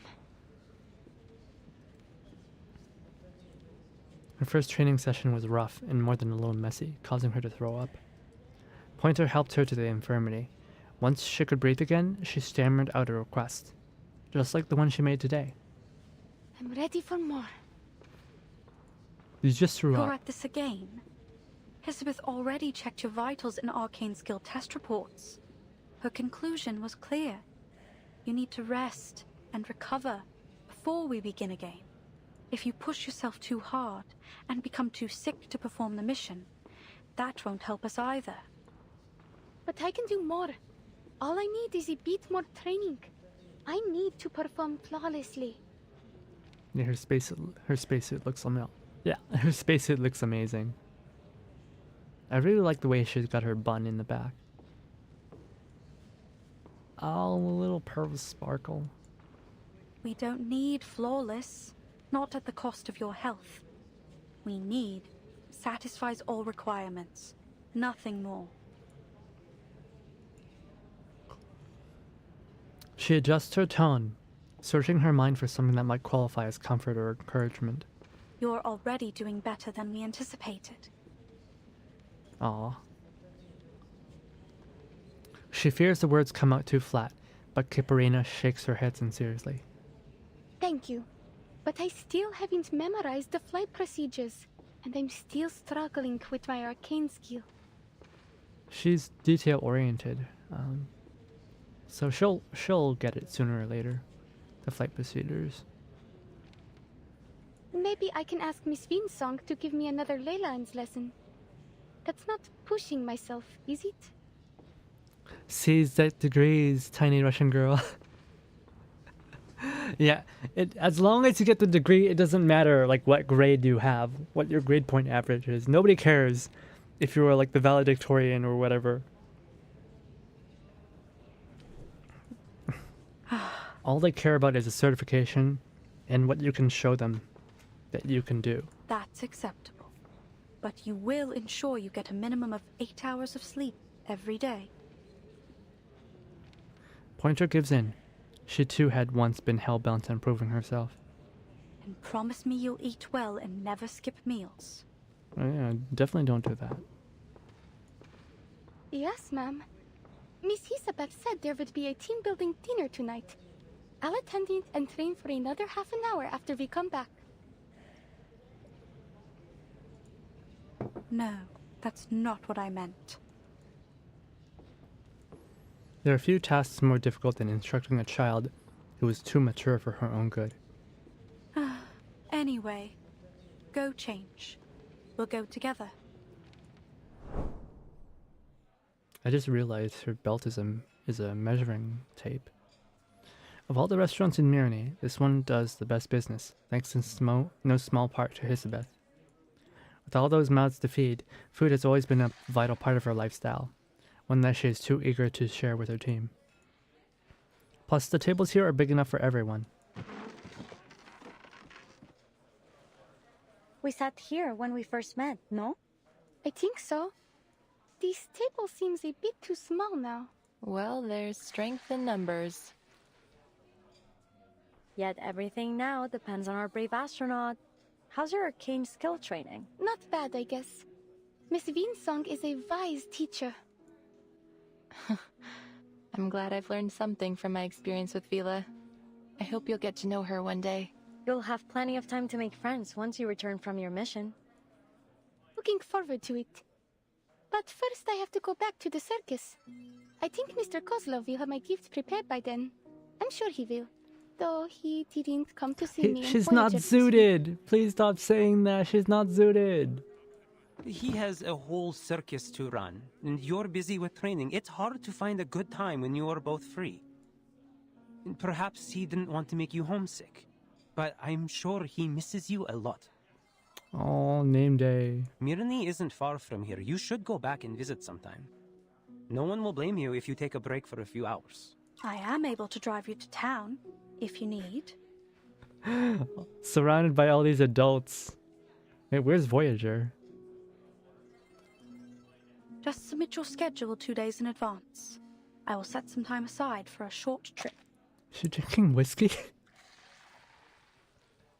Is she drinking whiskey? Oh my goodness. Thank you. But I think it will have to wait until the project's over. Mr. Kozlov said I would always be able to visit him in the future. Besides, He needs time to prepare the gift. Probably vodka? Yeah, but she's British. Oh, and there's Voyager with our little serpent. Or a salamander. Not everyone is interested in a distant future. Kiparina's friend, at least, is more focused on what's in front of her. She taps the edge of the small vessel, smiling at the crisp metallic sound. She's a little artistic. Don't do that. The echo from that sound makes me dizzy. Huh? She pulls her hand back and watches her until confirming the little creature is friendly. And then she reaches out again, trying to figure out how to get along with it. Voyager?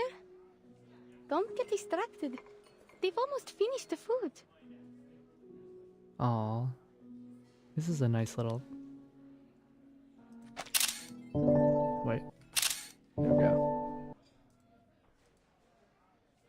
Need to take a screenshot. Name Day swaps the food around the table. There's only a cake.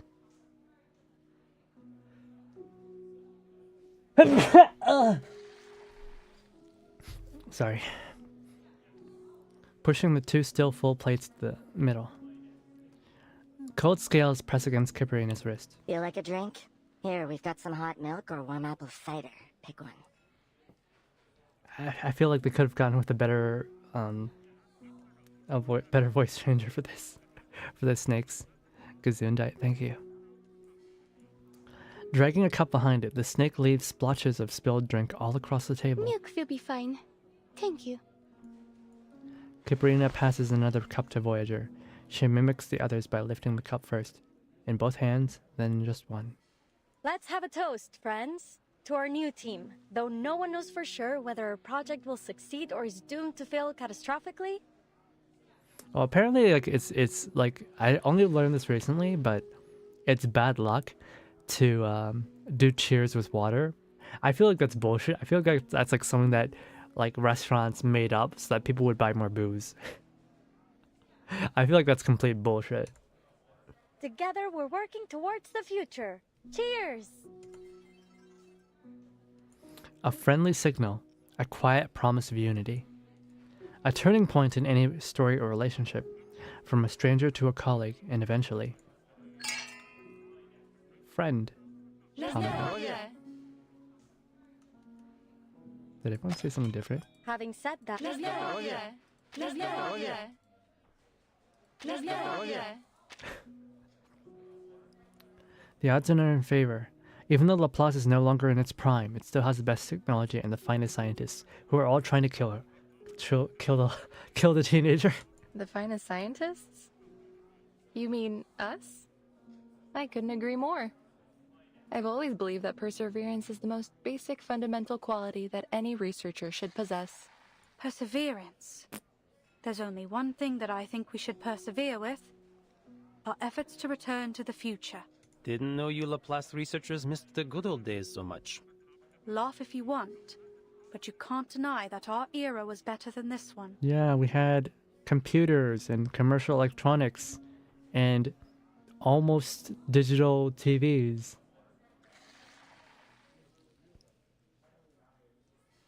You know, Windows 98 was a thing. Kiparina keens her ears in, trying to catch each word. The room is warm, and the conversation at the table easy and relaxed. The question she's been keeping down finally bubbles out of her mouth. What was the future like? Oh, they told her. I've read through the manual for temporary employees. The data we're going to collect may help people get back the things that they lost, right? From the futures that you've been to. What's Leningrad like in 1999? Were there any circus shows in your era? Does that mean everything was better than it is now? I have trouble imagining it. Were there sweets for everyone and stores that never ran out of food? I mean, yes and no? Question mark?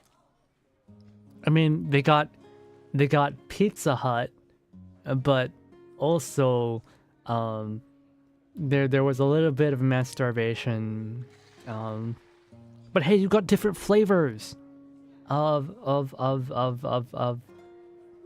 sandwiches and stuff, you know?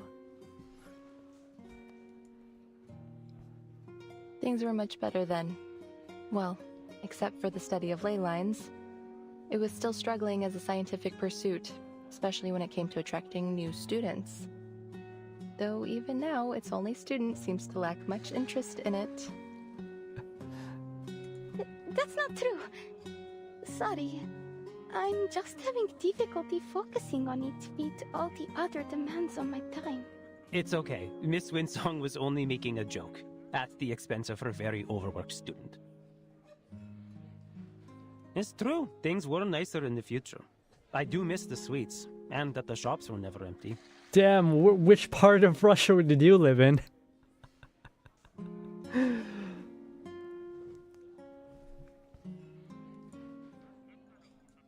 Every witness seems to offer her the same promise. It's worth it. Life should move forward, not stay stuck in the past. I feel like this is a detail that the Chinese writers would not have neglected. I think it's pretty well known what happened in Russia following the Soviet collapse. Amazing. I'm sure we'll make it back one day. Maybe they're all just lying to this poor child to keep her hopes up. This time, she raises her cup first, to the brightest future.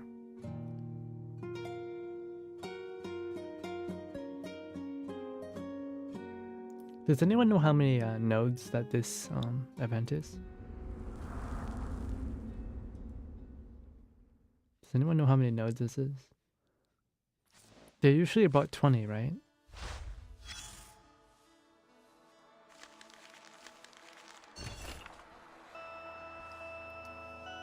Yo. The spread of enigmification. The pale green characters pulse with emotion. Making sense of what they're saying is going to take all your cunning. Think 19 or 20. Last combat is definitely 18. Alright. Oh no!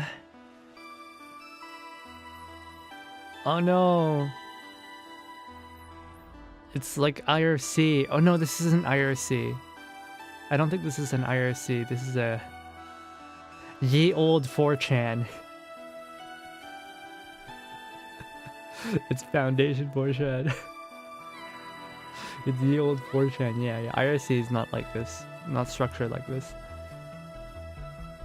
Just had a 2-year-old project cancelled. Soon, I too will be able to hide out in my room all day playing Sudoku. Not sad about this at all.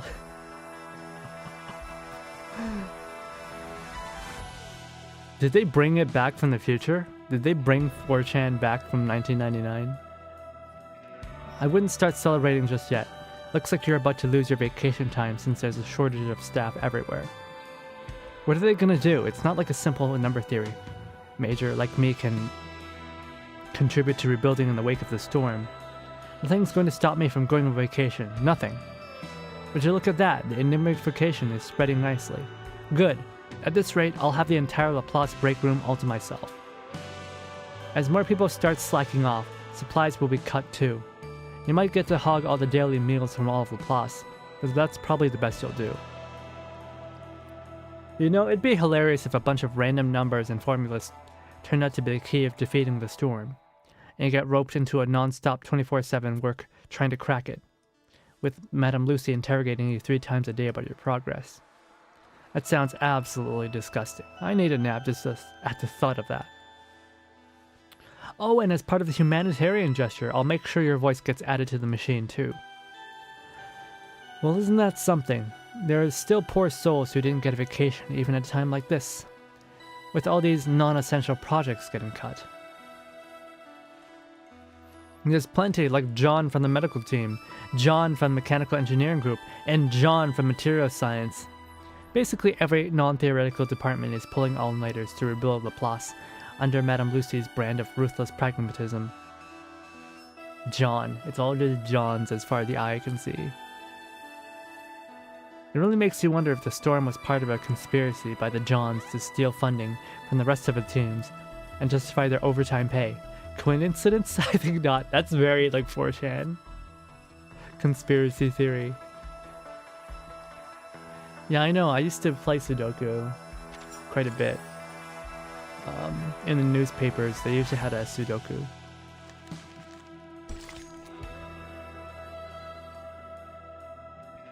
And I just grab one from the school cafeteria. About this perfect moment to speak in defense of me. I think we'll do one more. Until we finish we'll finish part 10 and then maybe we'll call it a night. It's getting a little bit late. 3, 2, 1, cut.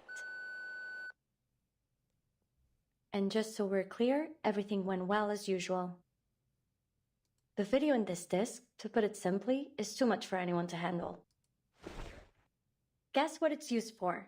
Go on, give me the most ridiculous answer you can think of. It's a module for the spaceship to help them return to Earth. A little tip. Think like a modern person. The development of technology allows us to save a lot of things as digital data nowadays. Yes, it's a last record. A video is much more convenient than sitting down with a pen. That's it? GameCube memory card. Data secured. Pointer, do you want me to add your part to the video now? Or maybe later? Oh my goodness, I forgot about those things. Preferably never. This whole last record thing is your passion. Besides, I know nothing about material sciences.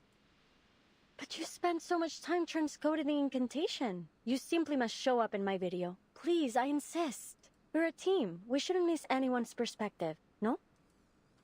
Yes. Tsundere. Even for her, long hours can wear things down.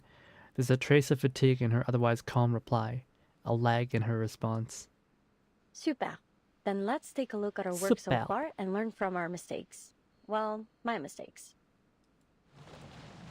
Superb.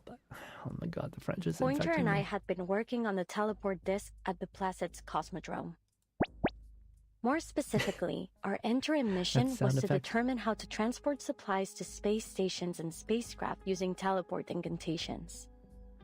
The ultimate goal being to achieve stable, safe, and long-distance teleportation to outer space viable for living organisms. The project had been going smoothly until we received some bad news.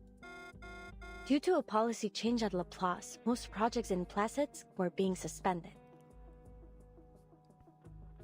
Wait, don't they have like a cosmonaut dog in this game? Fortunately, the bad news was followed by a small amount of good. Madame Lucy said if we could send a monitor to space to collect data when the storm arrived... Or am I mistaking this with Guardians of the Galaxy?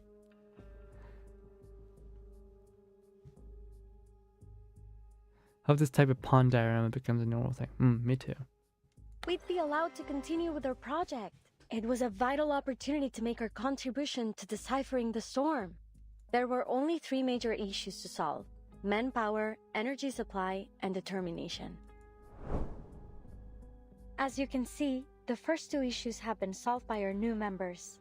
Thank you all for your help, especially our brave little astronaut. The plan is now simple. She'll fly into space, reach the required altitude, launch the monitor, and zero in on the correct coordinates. And then she'll contact ground control to come home. Her arcane skill will protect her from any possible danger caused by pressure or heat in the vacuum of space. Then finally, she will activate the teleport disc, and we will activate our receiver on the ground. Ta-da! Everyone will arrive in Laplace's Arctic branch safe and sound to acclaim and accolades from all around the scientific world. Well, that's a simple framework of the plan, but we still have tons of minor problems to So tackle the teleport first. disc will be using to teleport back to Earth. Our top priority is improving the long-distance positioning accuracy of the teleport disc. We've already begun testing our latest prototypes, though the last test didn't end well. We're still searching for the cause of that particular catastrophic error, but we won't let it stop us. This was no more than an inevitable roadblock, a small accident on the way to technological progress. I like to think that this is an actual diorama that they have on the desk that Hisabeth had custom made, including like all the smoke effects and sound effects coming out of speakers. I like to think this is an actual diorama. Hisabeth, if we are going to have any chance of learning from our mistakes, we can't run away from our problems. And she gave everyone scripts to read as well. All right. That last test was a week ago.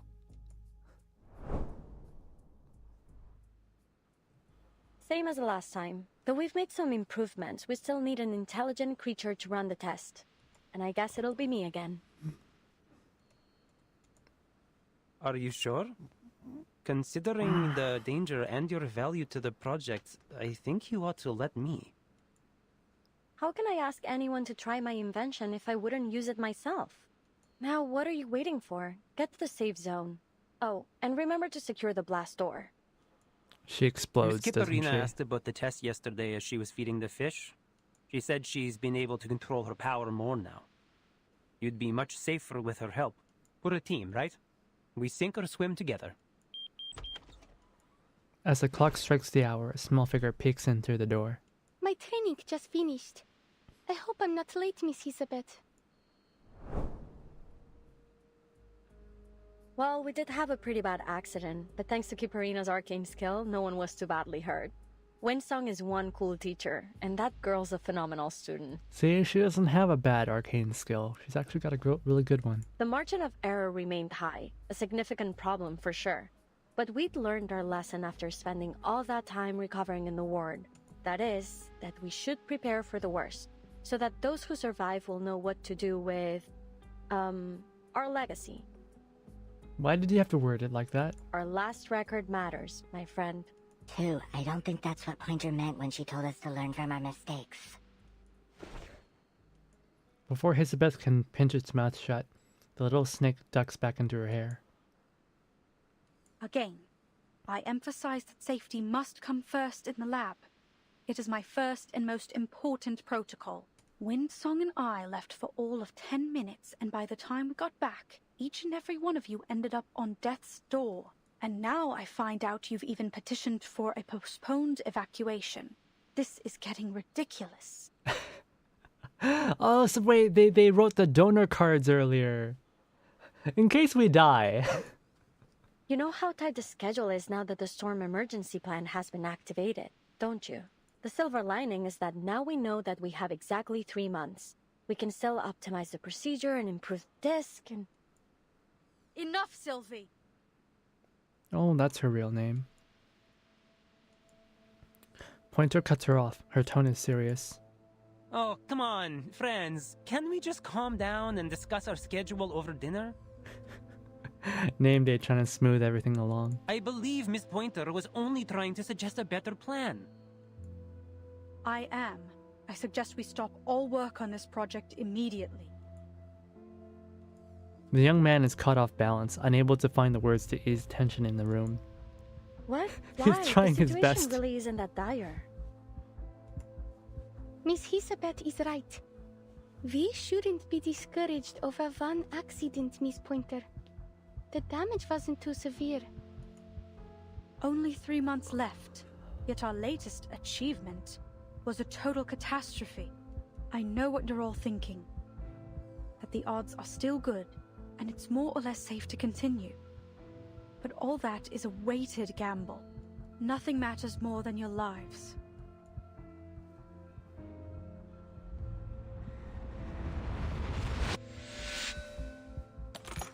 Pointer, what do you think the odds are, really? Without diving into the calculations, it's around a 70% chance in theory. But my logic is screaming something else in my ear. You don't have to take that risk, Pointer. I know what I'm doing. Nothing's guaranteed in the world of science. Oh no. PTSD. The risk is too high. I can't allow it. But it's like we always say, there's nothing guaranteed in the world of science. You never know before you take that fateful step. That's what she's afraid of, isn't it? Such a firm, matter-of-fact statement sounds exactly like something the old pointer might have said. My analysis points to a dangerous level of uncertainty in this project. The price of failure, even optimistically, could be much worse than a few days in recovery. There could be more permanent injuries. You could even... The storm. Pointer scans the room. None of them have known failure. Not yet. And they shouldn't have to.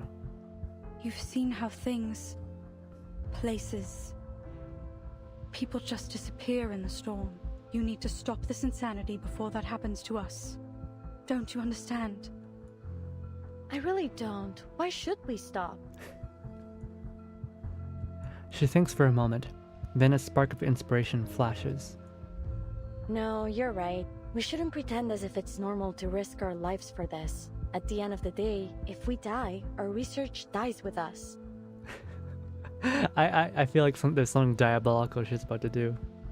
What's she gonna say? But if something were to happen to the team, you would be the one to survive. That's why I want you to keep our records, to take down everything in case the worst happens. Oh no. Here. Oh no, it's guilt tripping her. Pointer looks down at the data card. Machines are only capable of faithfully recording and playing data. They can't interpret meaning. They certainly cannot understand the reckless choices of human beings. Those who come after might skim through the logs and learn how the team met, chose, collaborated, and parted ways. What about everything outside the frame? Temperature of the lab, the taste of the restaurant's signature dish, the hesitation she feels right now. No device can preserve those details. Only memory can. Some need to move forward. Others need to stay behind. She doesn't look up and never reaches for the disc. She's made up her mind. I won't take it. And I won't submit this petition for you. I can't stand by and let you kill yourselves. Oh my goodness. Elizabeth, you are nasty. I'm done. I quit. Oh! Another cliffhanger.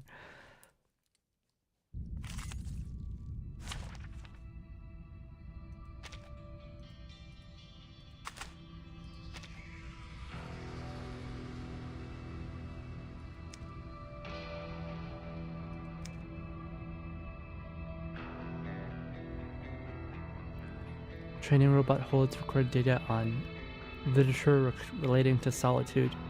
No one has yet endured the loneliness of the vast cosmos, so this robot must serve as a teacher instead. No one has survived the extreme temperature swings in a vacuum. Extreme temperature data.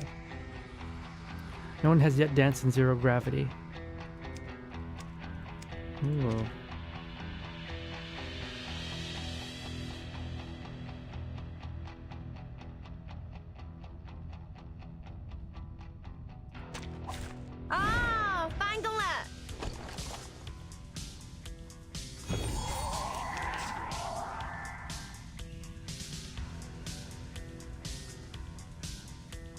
Miss Kipperina, your coordination training is about to commence. Perform the designated actions according to the guidance. Your performance will be evaluated accordingly. Close your eyes and try using your arcane skill to hit this robot here. Don't worry, they were built for exactly this purpose. Mass buff, all allies get 1 stack of rousing morale. Odd number rounds, all allies additionally gain unsparing. I can hear it. Hold your breath.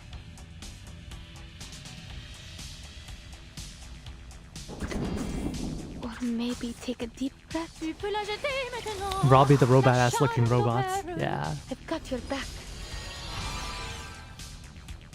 强梁既出，王有不为。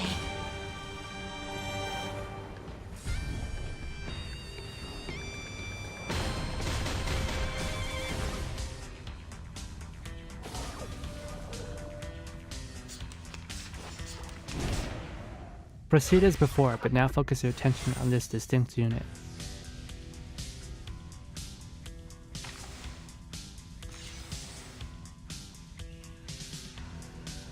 Hold your breath. It is here.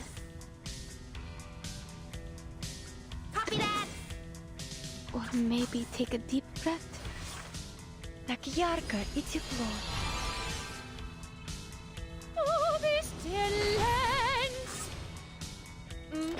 Lily! But only for an instant. That seems dangerous. I can hear it. What a wonderful journey.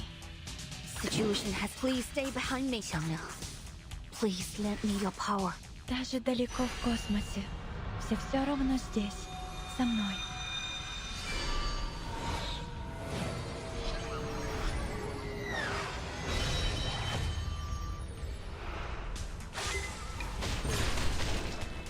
Oh, is she a buffer? Next time I should be able to do a little bit better. That's right, you did well. I'll make sure Miss Winsong hears the good news. Case closed. I'll be sure to write a report and put it on your table.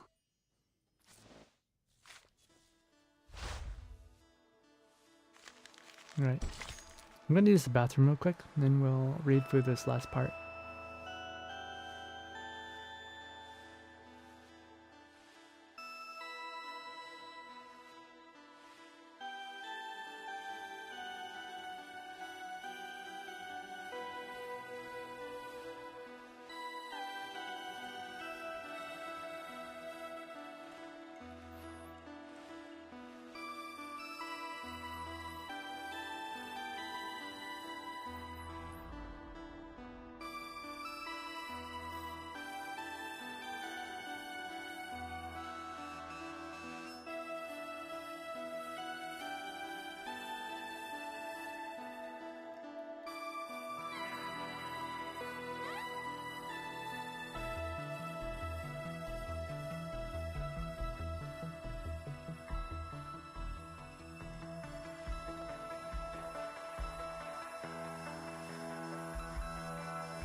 You know, I went outside my room and it's like 30 some degrees outside.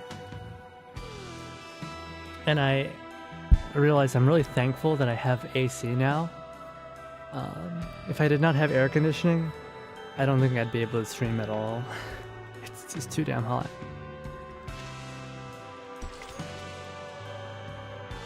Freezing rain. How could you possibly expect warm rain to fall inside a greenhouse? Your PC wouldn't even be able to work. Actually, my PC's outside my room. My PC has a lot of fans. It has a lot of them. But the RTX 3080 is not The name is Pointer, known as a researcher in the cold card by LSCC any Plesetsk branch. measure of the word. But like, if I had my PC in my room, how do I say this? My PC raises the room temperature by like 6 degrees. What is that, like 13 or 14 degrees in Fahrenheit? Yeah, I cannot have my PC in my room. My PC's not in my room. And it's only because of that I can actually stream, right? But even that's not enough. It still gets really hot in my room without air conditioning. The reason I joined. The same reason I quit. Nothing matters more than people's lives. All the research I've done has been for one purpose. To make people's lives better.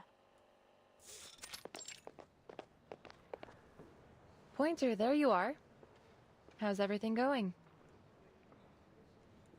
Winsong doesn't mind quitting. Whenever she runs into Pointer at the branch office, she always stops for a few words, often with updates on the aerospace team. I heard you're busy with the evacuation. Seems many stores in Mirny have already closed up. As soon as I finish the handover here, I'm heading back into town to help with packing, coordinating, and explaining the situation to the locals. Same old, same old. Same old, same old. Are they bringing the You locals know, Hisabeth said that under exact their thing when I protection asked too? about the team's progress yesterday. They seem to be doing all right. Good.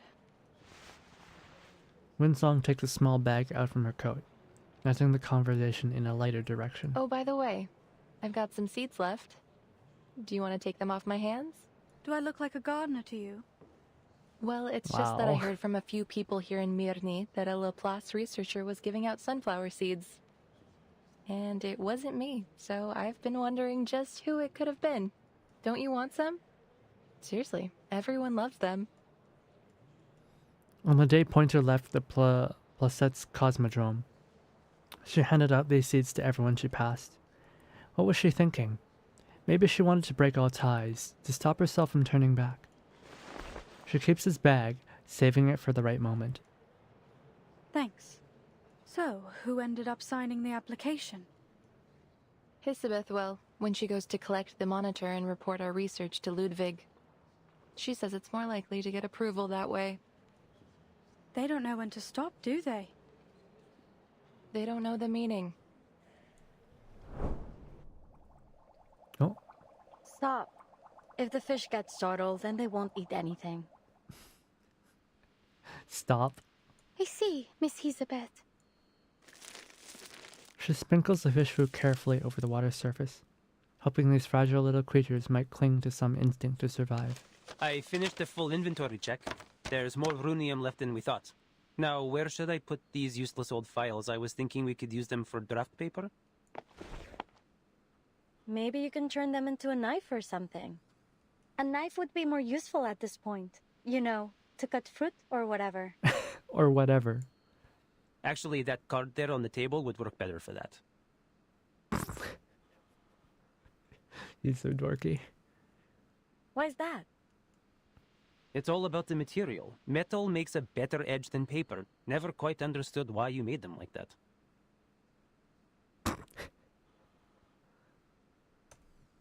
Oh, I was testing out a new alloy. I used it to make Winsong's and Pointer's cards. It gets harder and sharper when heated. Give it a rub with your hands and you can use it as a letter opener. That's kind of scary. A material that gets harder and sharper when you heat it? So like, man, airport security would hate that. The TSA would hate that.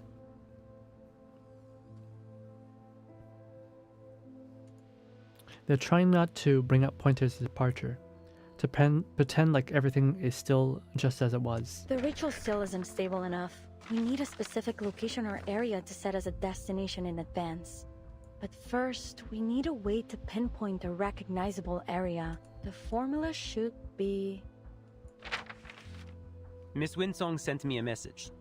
She said, don't forget to collect the monitor. Oh, she sent it to you too? Tell her I said thanks. No, that number doesn't look right. I tried my best, but those arcane minerals you were asking for are scarce as all hell. I haven't been able to find a single supplier. No. Then we'll carry on without them. That's it. Nope, wrong again. Pointer was the master of numbers. With that brain of hers, she'd have had this over and done by now. A sound from the corner of the room draws her attention. Voyager is stacking pieces of mineral shards into a wobbly tower. Oh right, Voyager! You're gonna be the key in all of this. You're gonna figure it out. In the lamplight, the peak sparkles, strangely mesmerizing. Careful, don't hurt yourself. They're more powerful than they seem. And Voyager nods with a vague but accepting gesture. And Elizabeth turns back, ready to refocus the data. And then it turns out Voyager is like doing advanced mathematics in the background without anyone knowing. But the fragile silence is broken, and other words spill out. Miss Elizabeth. The little would-be astronaut walks over and stands beside Elizabeth. It's rare for her to approach so closely. I have a question for you. Sorry if it's not a good time, but it's important to me. And it's something I hope you'll answer honestly. Startled by the coming topic, Name Day broke the fish... Huh? Broke the fish tank accidentally. Man, my man is such a klutz. He scrambles to scoop up the spilling fish from the floor. Sorry, ladies. Please ignore me. I'm not here, and I didn't hear a thing. Name Day!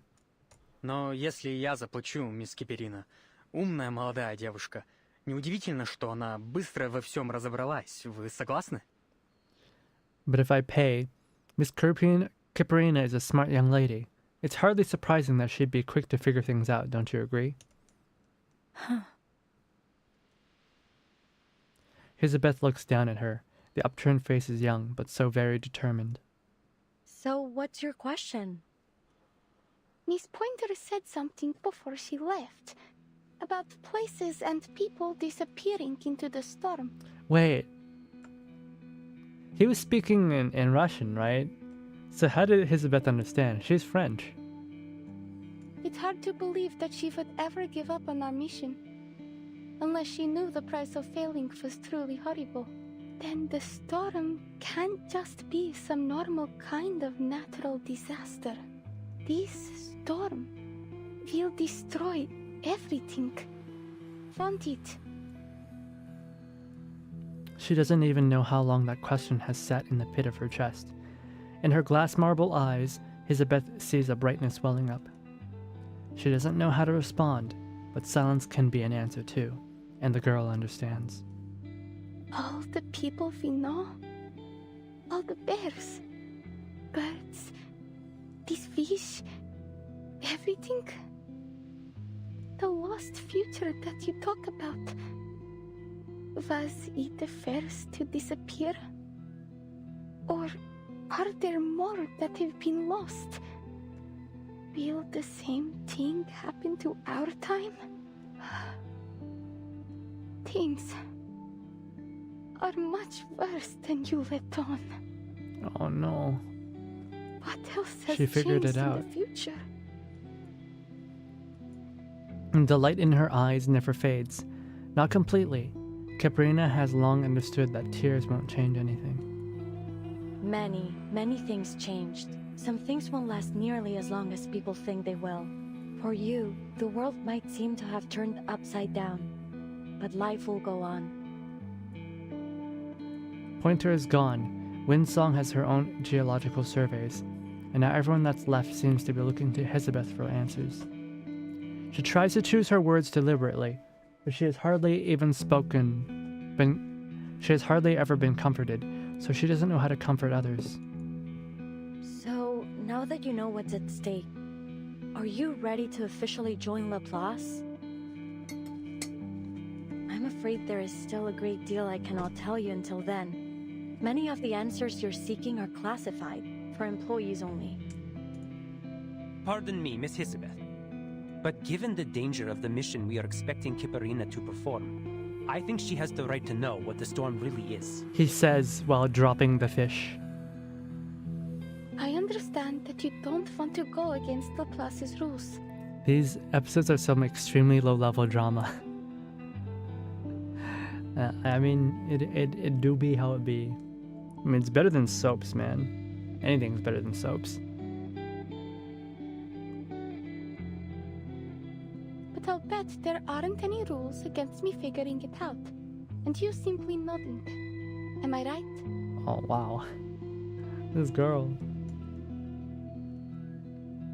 Elizabeth nods, so Kipperina goes on. I won't get to see Mr. Kozlov or get that gift in the future. So, if I join the Plus, I won't see anyone from Utranyaya ever again.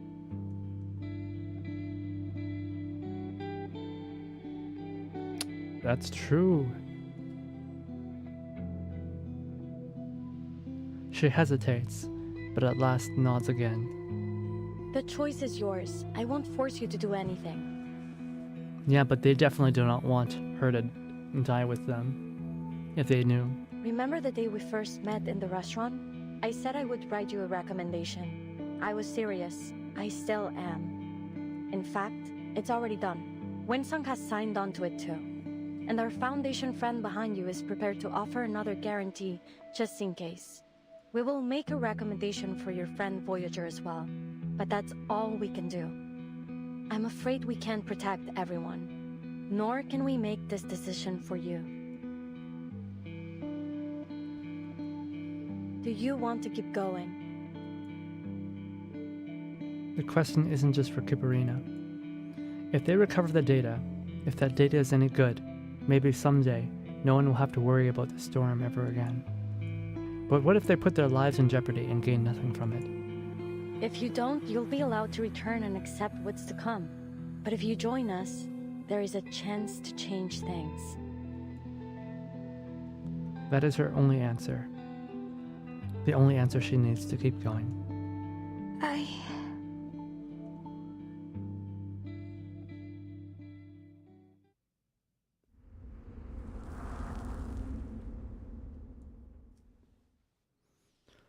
Oh.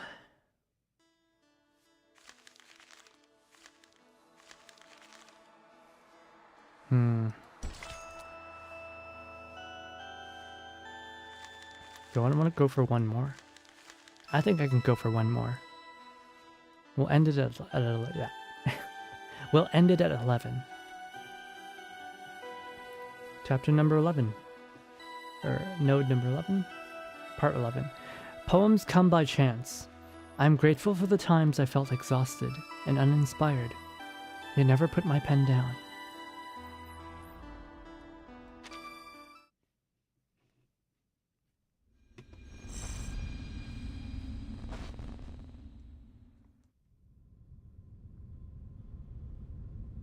Silence has weight, like sand piling, layer on one's chest. Eventually, it can suffocate. The sobs barely register. 2 or 3, snuffed out before they can burst. I will complete my mission. Aww. She speaks with clarity, as if making a solemn vow. And if I successfully come back with the data, I'll consider joining Laplace. But I can't make a decision now. I need more time to think. I will stay until my job is done. You don't have to worry about that. That is what Mr. and Mrs. Kozlov and my friends in the circus would all want. It is the right thing to do. If you'll excuse me, I should return to my training. I'll see you later. Yeah, she bottles so much up inside. She's already on the move before the last word is spoken, leaving behind another layer of suffocating silence. It doesn't take long before someone else tries to wriggle out from it too. Us too. Name date. Need to double check the warehouse Of inventory. course. Might find something useful. This guy. Wait, haven't we done that already? Those... Alright, we'll let you know if we find anything. They leave the room one after another. In the corner, a Voyager seems entirely unsure of what to do. Join them if you want. I have some unfinished business. Hmm? So this was a schoolgirl uniform in Soviet Russia? It's a maid outfit. 完全にメイドじゃないか. But yeah, she's just been like quietly doodling and stacking objects in the background. Moments later, the last light-footed silhouette exits the room.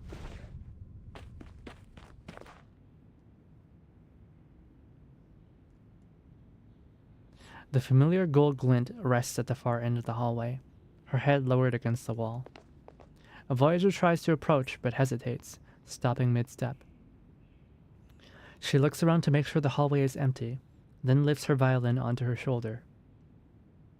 Oh right, she plays the violin. Alia.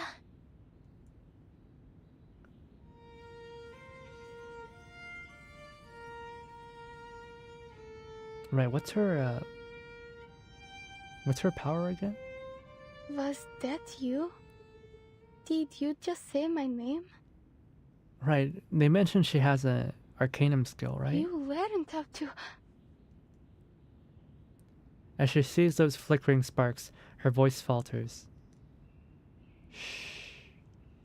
Then, in a heartbeat, Voyager resumes her usual appearance. Stars. Good.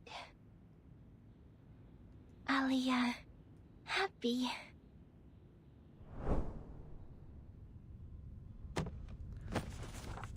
Isabeth has the office to herself for once, but the progress she had hoped would come to her is still elusive.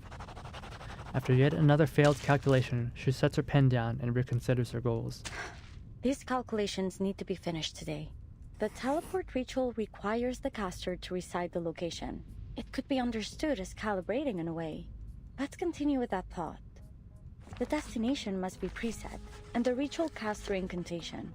But the further the distance, the harder it is to stay on target. If only there were an arcane reaction strong enough and unique enough to calibrate to. Oh, is that what they're gonna use with Voyager? They're gonna use Voyager as like a beacon? It's only then she notices the strangers of the moment, which is abruptly broken by the arcane energy monitor as it lets out an ear-splitting alarm. A blinding light flashes across the screen and then cuts out. The instrument's detection radius is small, barely beyond the nearby hallway.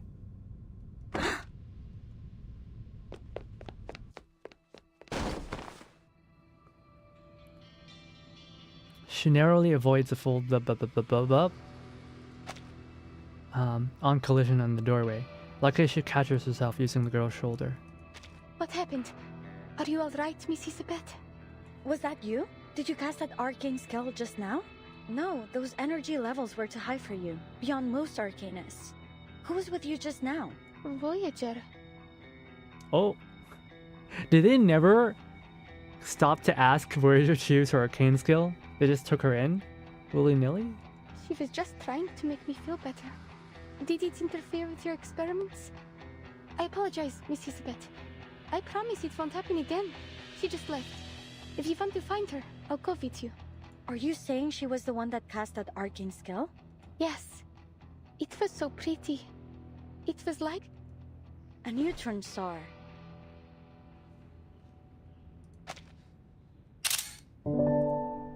It's an obvious concept.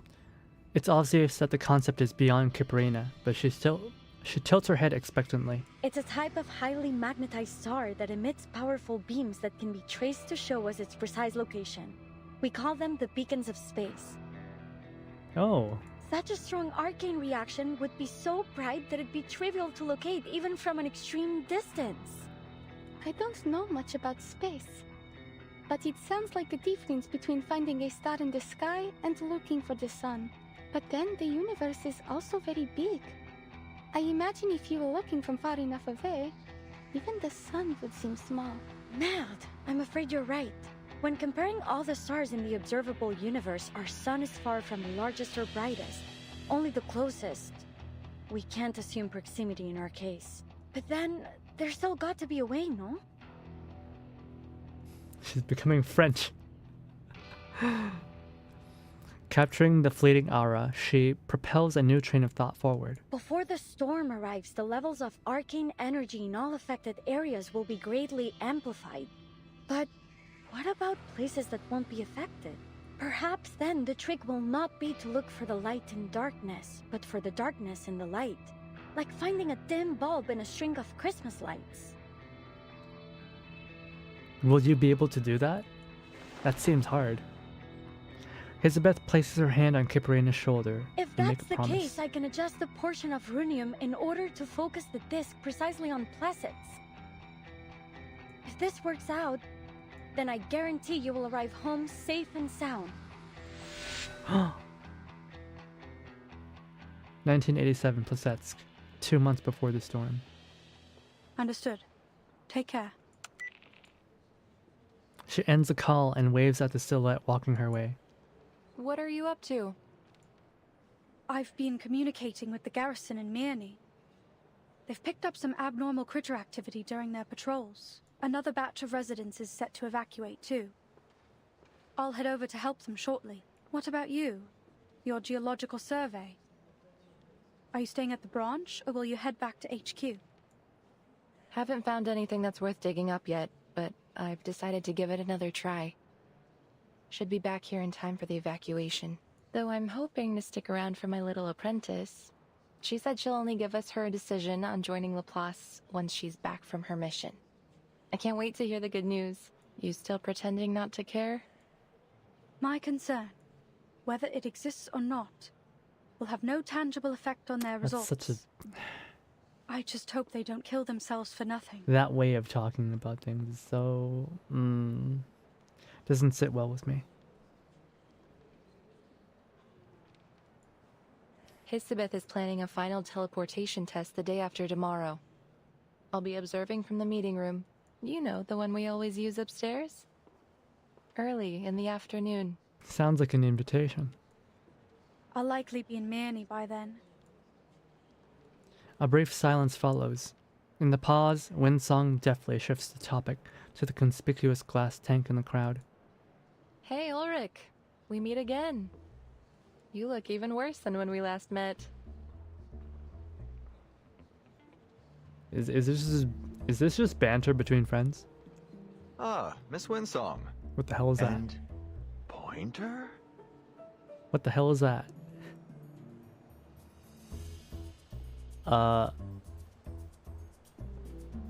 What is Ulrich?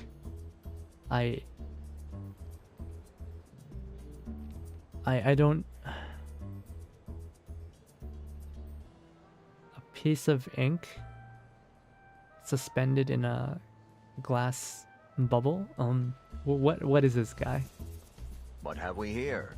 Two of our busiest bees working together in the Plesetsk branch? Pointer has no idea why Ulrich looks even worse. His expression, as ever, is nigh unreadable, so she simply nods to him. So when is this humanitarian vacation of yours over? Any interest in sparing a little time to watch something fun?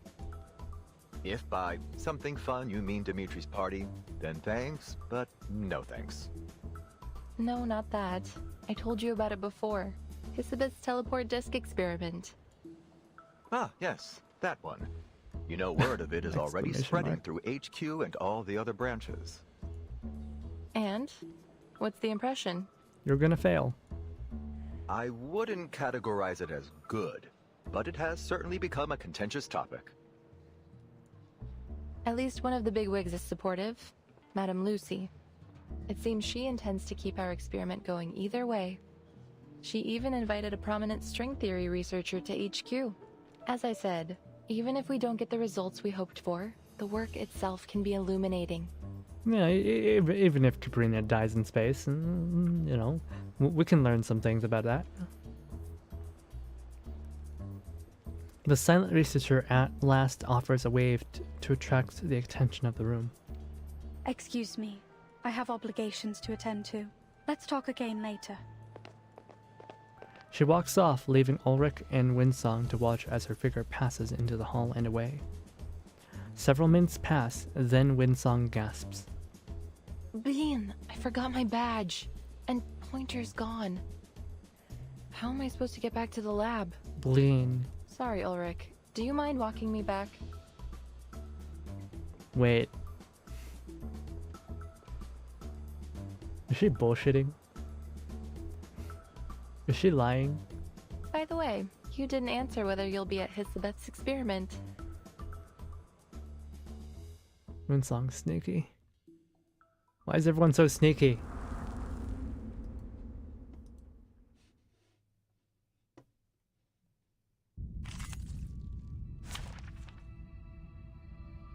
Why is everyone so sneaky?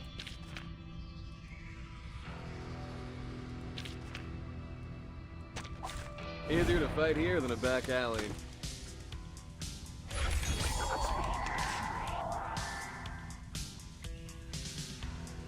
Props, get ready. Time to heat up the floor. Need to reshoot. Props, get ready. What'd you think about this? The audience will love this. Yes, this is perfect.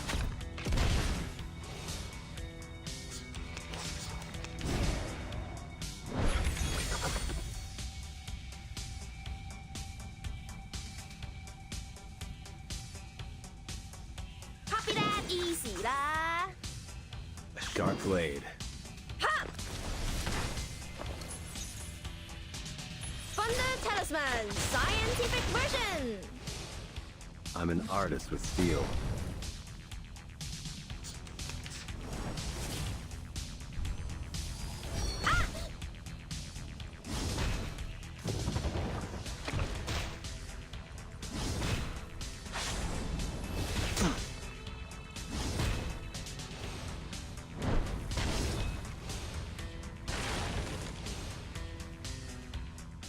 Perhaps even the stars in the cosmos have songs to sing too.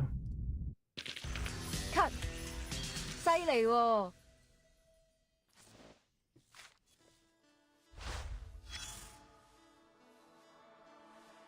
I guess I'll read this little portion as well.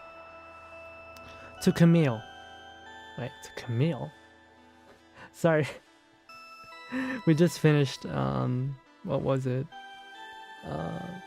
Lies of P, and Camille was a character in that game.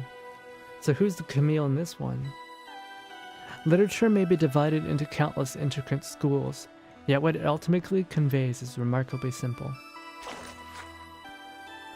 Dear Camille, how long has it been since we last spoke? The long tug of war with the cold drained all of my energy.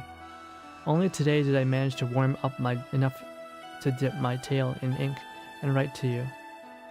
Sylvie is doing well. Okay, so that's Hisabeth.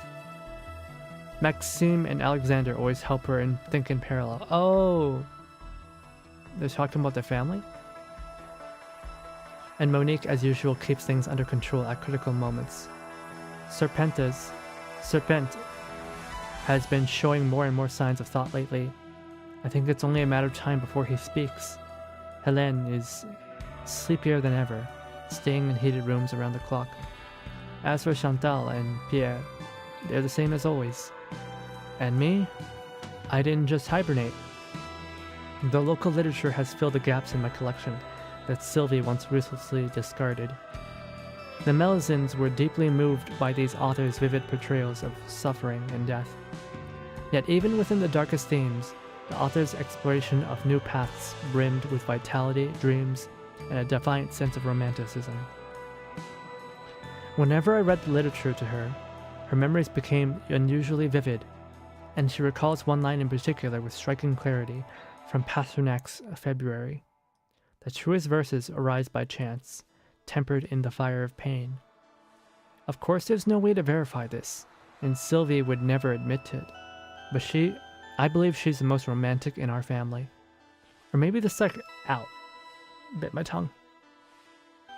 Or maybe the second most, after me. I wish you were part of the Dubois family too. That way you'll truly understand what Sylvie's memories feel like when she sees a shooting star.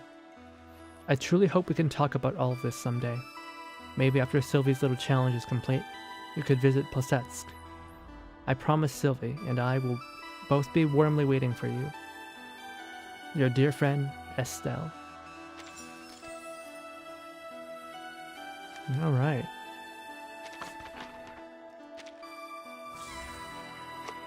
I think that is...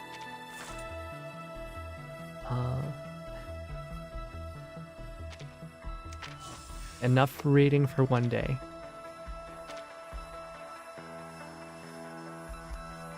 Yeah, this story was a little bit slow at first, but I really like it. I really like it. I'm almost tempted to pull, not for Elizabeth, but for name day. I'm almost tempted to pull just for him. But since he's a 5-star, I'll probably get him eventually anyway. 3 hours of reading? Yeah, 3 hours of reading. I guess 4 hours now. We're about to hit the 4-hour mark. And I think my streams lately have been a little bit too long. Also, hello there, Poke. Hello, hello. Good evening. Yeah. 10 summons guarantee a 5-star or higher once. Well, I mean, you know what? I mean,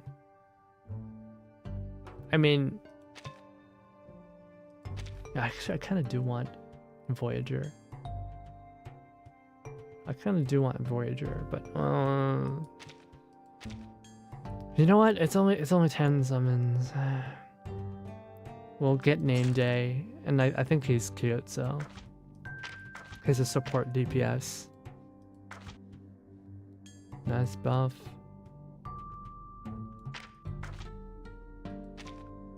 Deals damage to 2 enemies. Dispels all counter statuses. Grants 50%. It's not great. Because he's cute. He's not. Casting an ultimate, no AP is consumed. Oh. Okay, that could be useful. I could pair him together with Recoletta, maybe. Yeah, why not? Alright.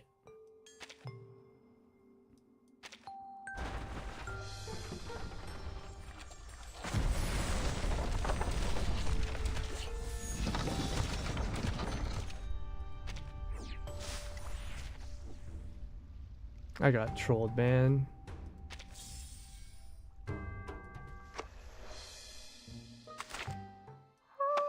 I got trolled by this guy. Come on in, friend. Doors always open. Gacha's evil civilization, yeah. Gacha is evil. Gacha bad. Gacha bad. But yeah. I think that will be it for tonight. We'll continue this on... Let me look at my schedule. I posted it on Twitter. We'll continue Reverse 1999 on what day was it? Not Thursday. Thursday we're doing... Oh yeah. So we'll continue Reverse 1999 on Friday, and we'll do Girls Frontline on Wednesday and Saturday. But on Thursday, we're gonna do something special. We're gonna be doing VUP chat or VUP chat. It's basically Omegle, but for VTubers. So instead of being,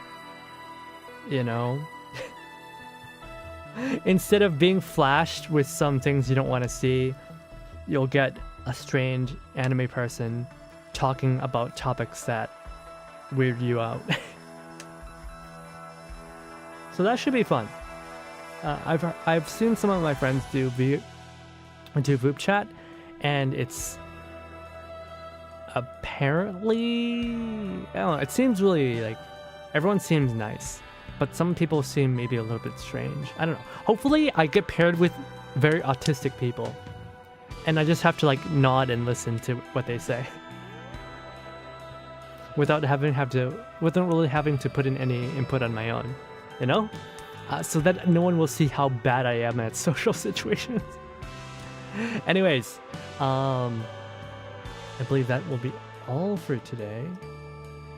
Let me see if there's anyone that I would like to raid on YouTube.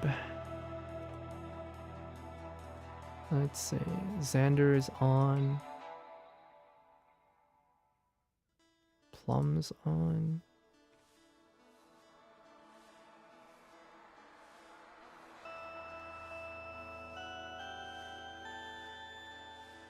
You know what? Maybe I'll... Nah. I don't know. Do you guys like horse girls? We can raid into horse girls. We'll raid into Plum.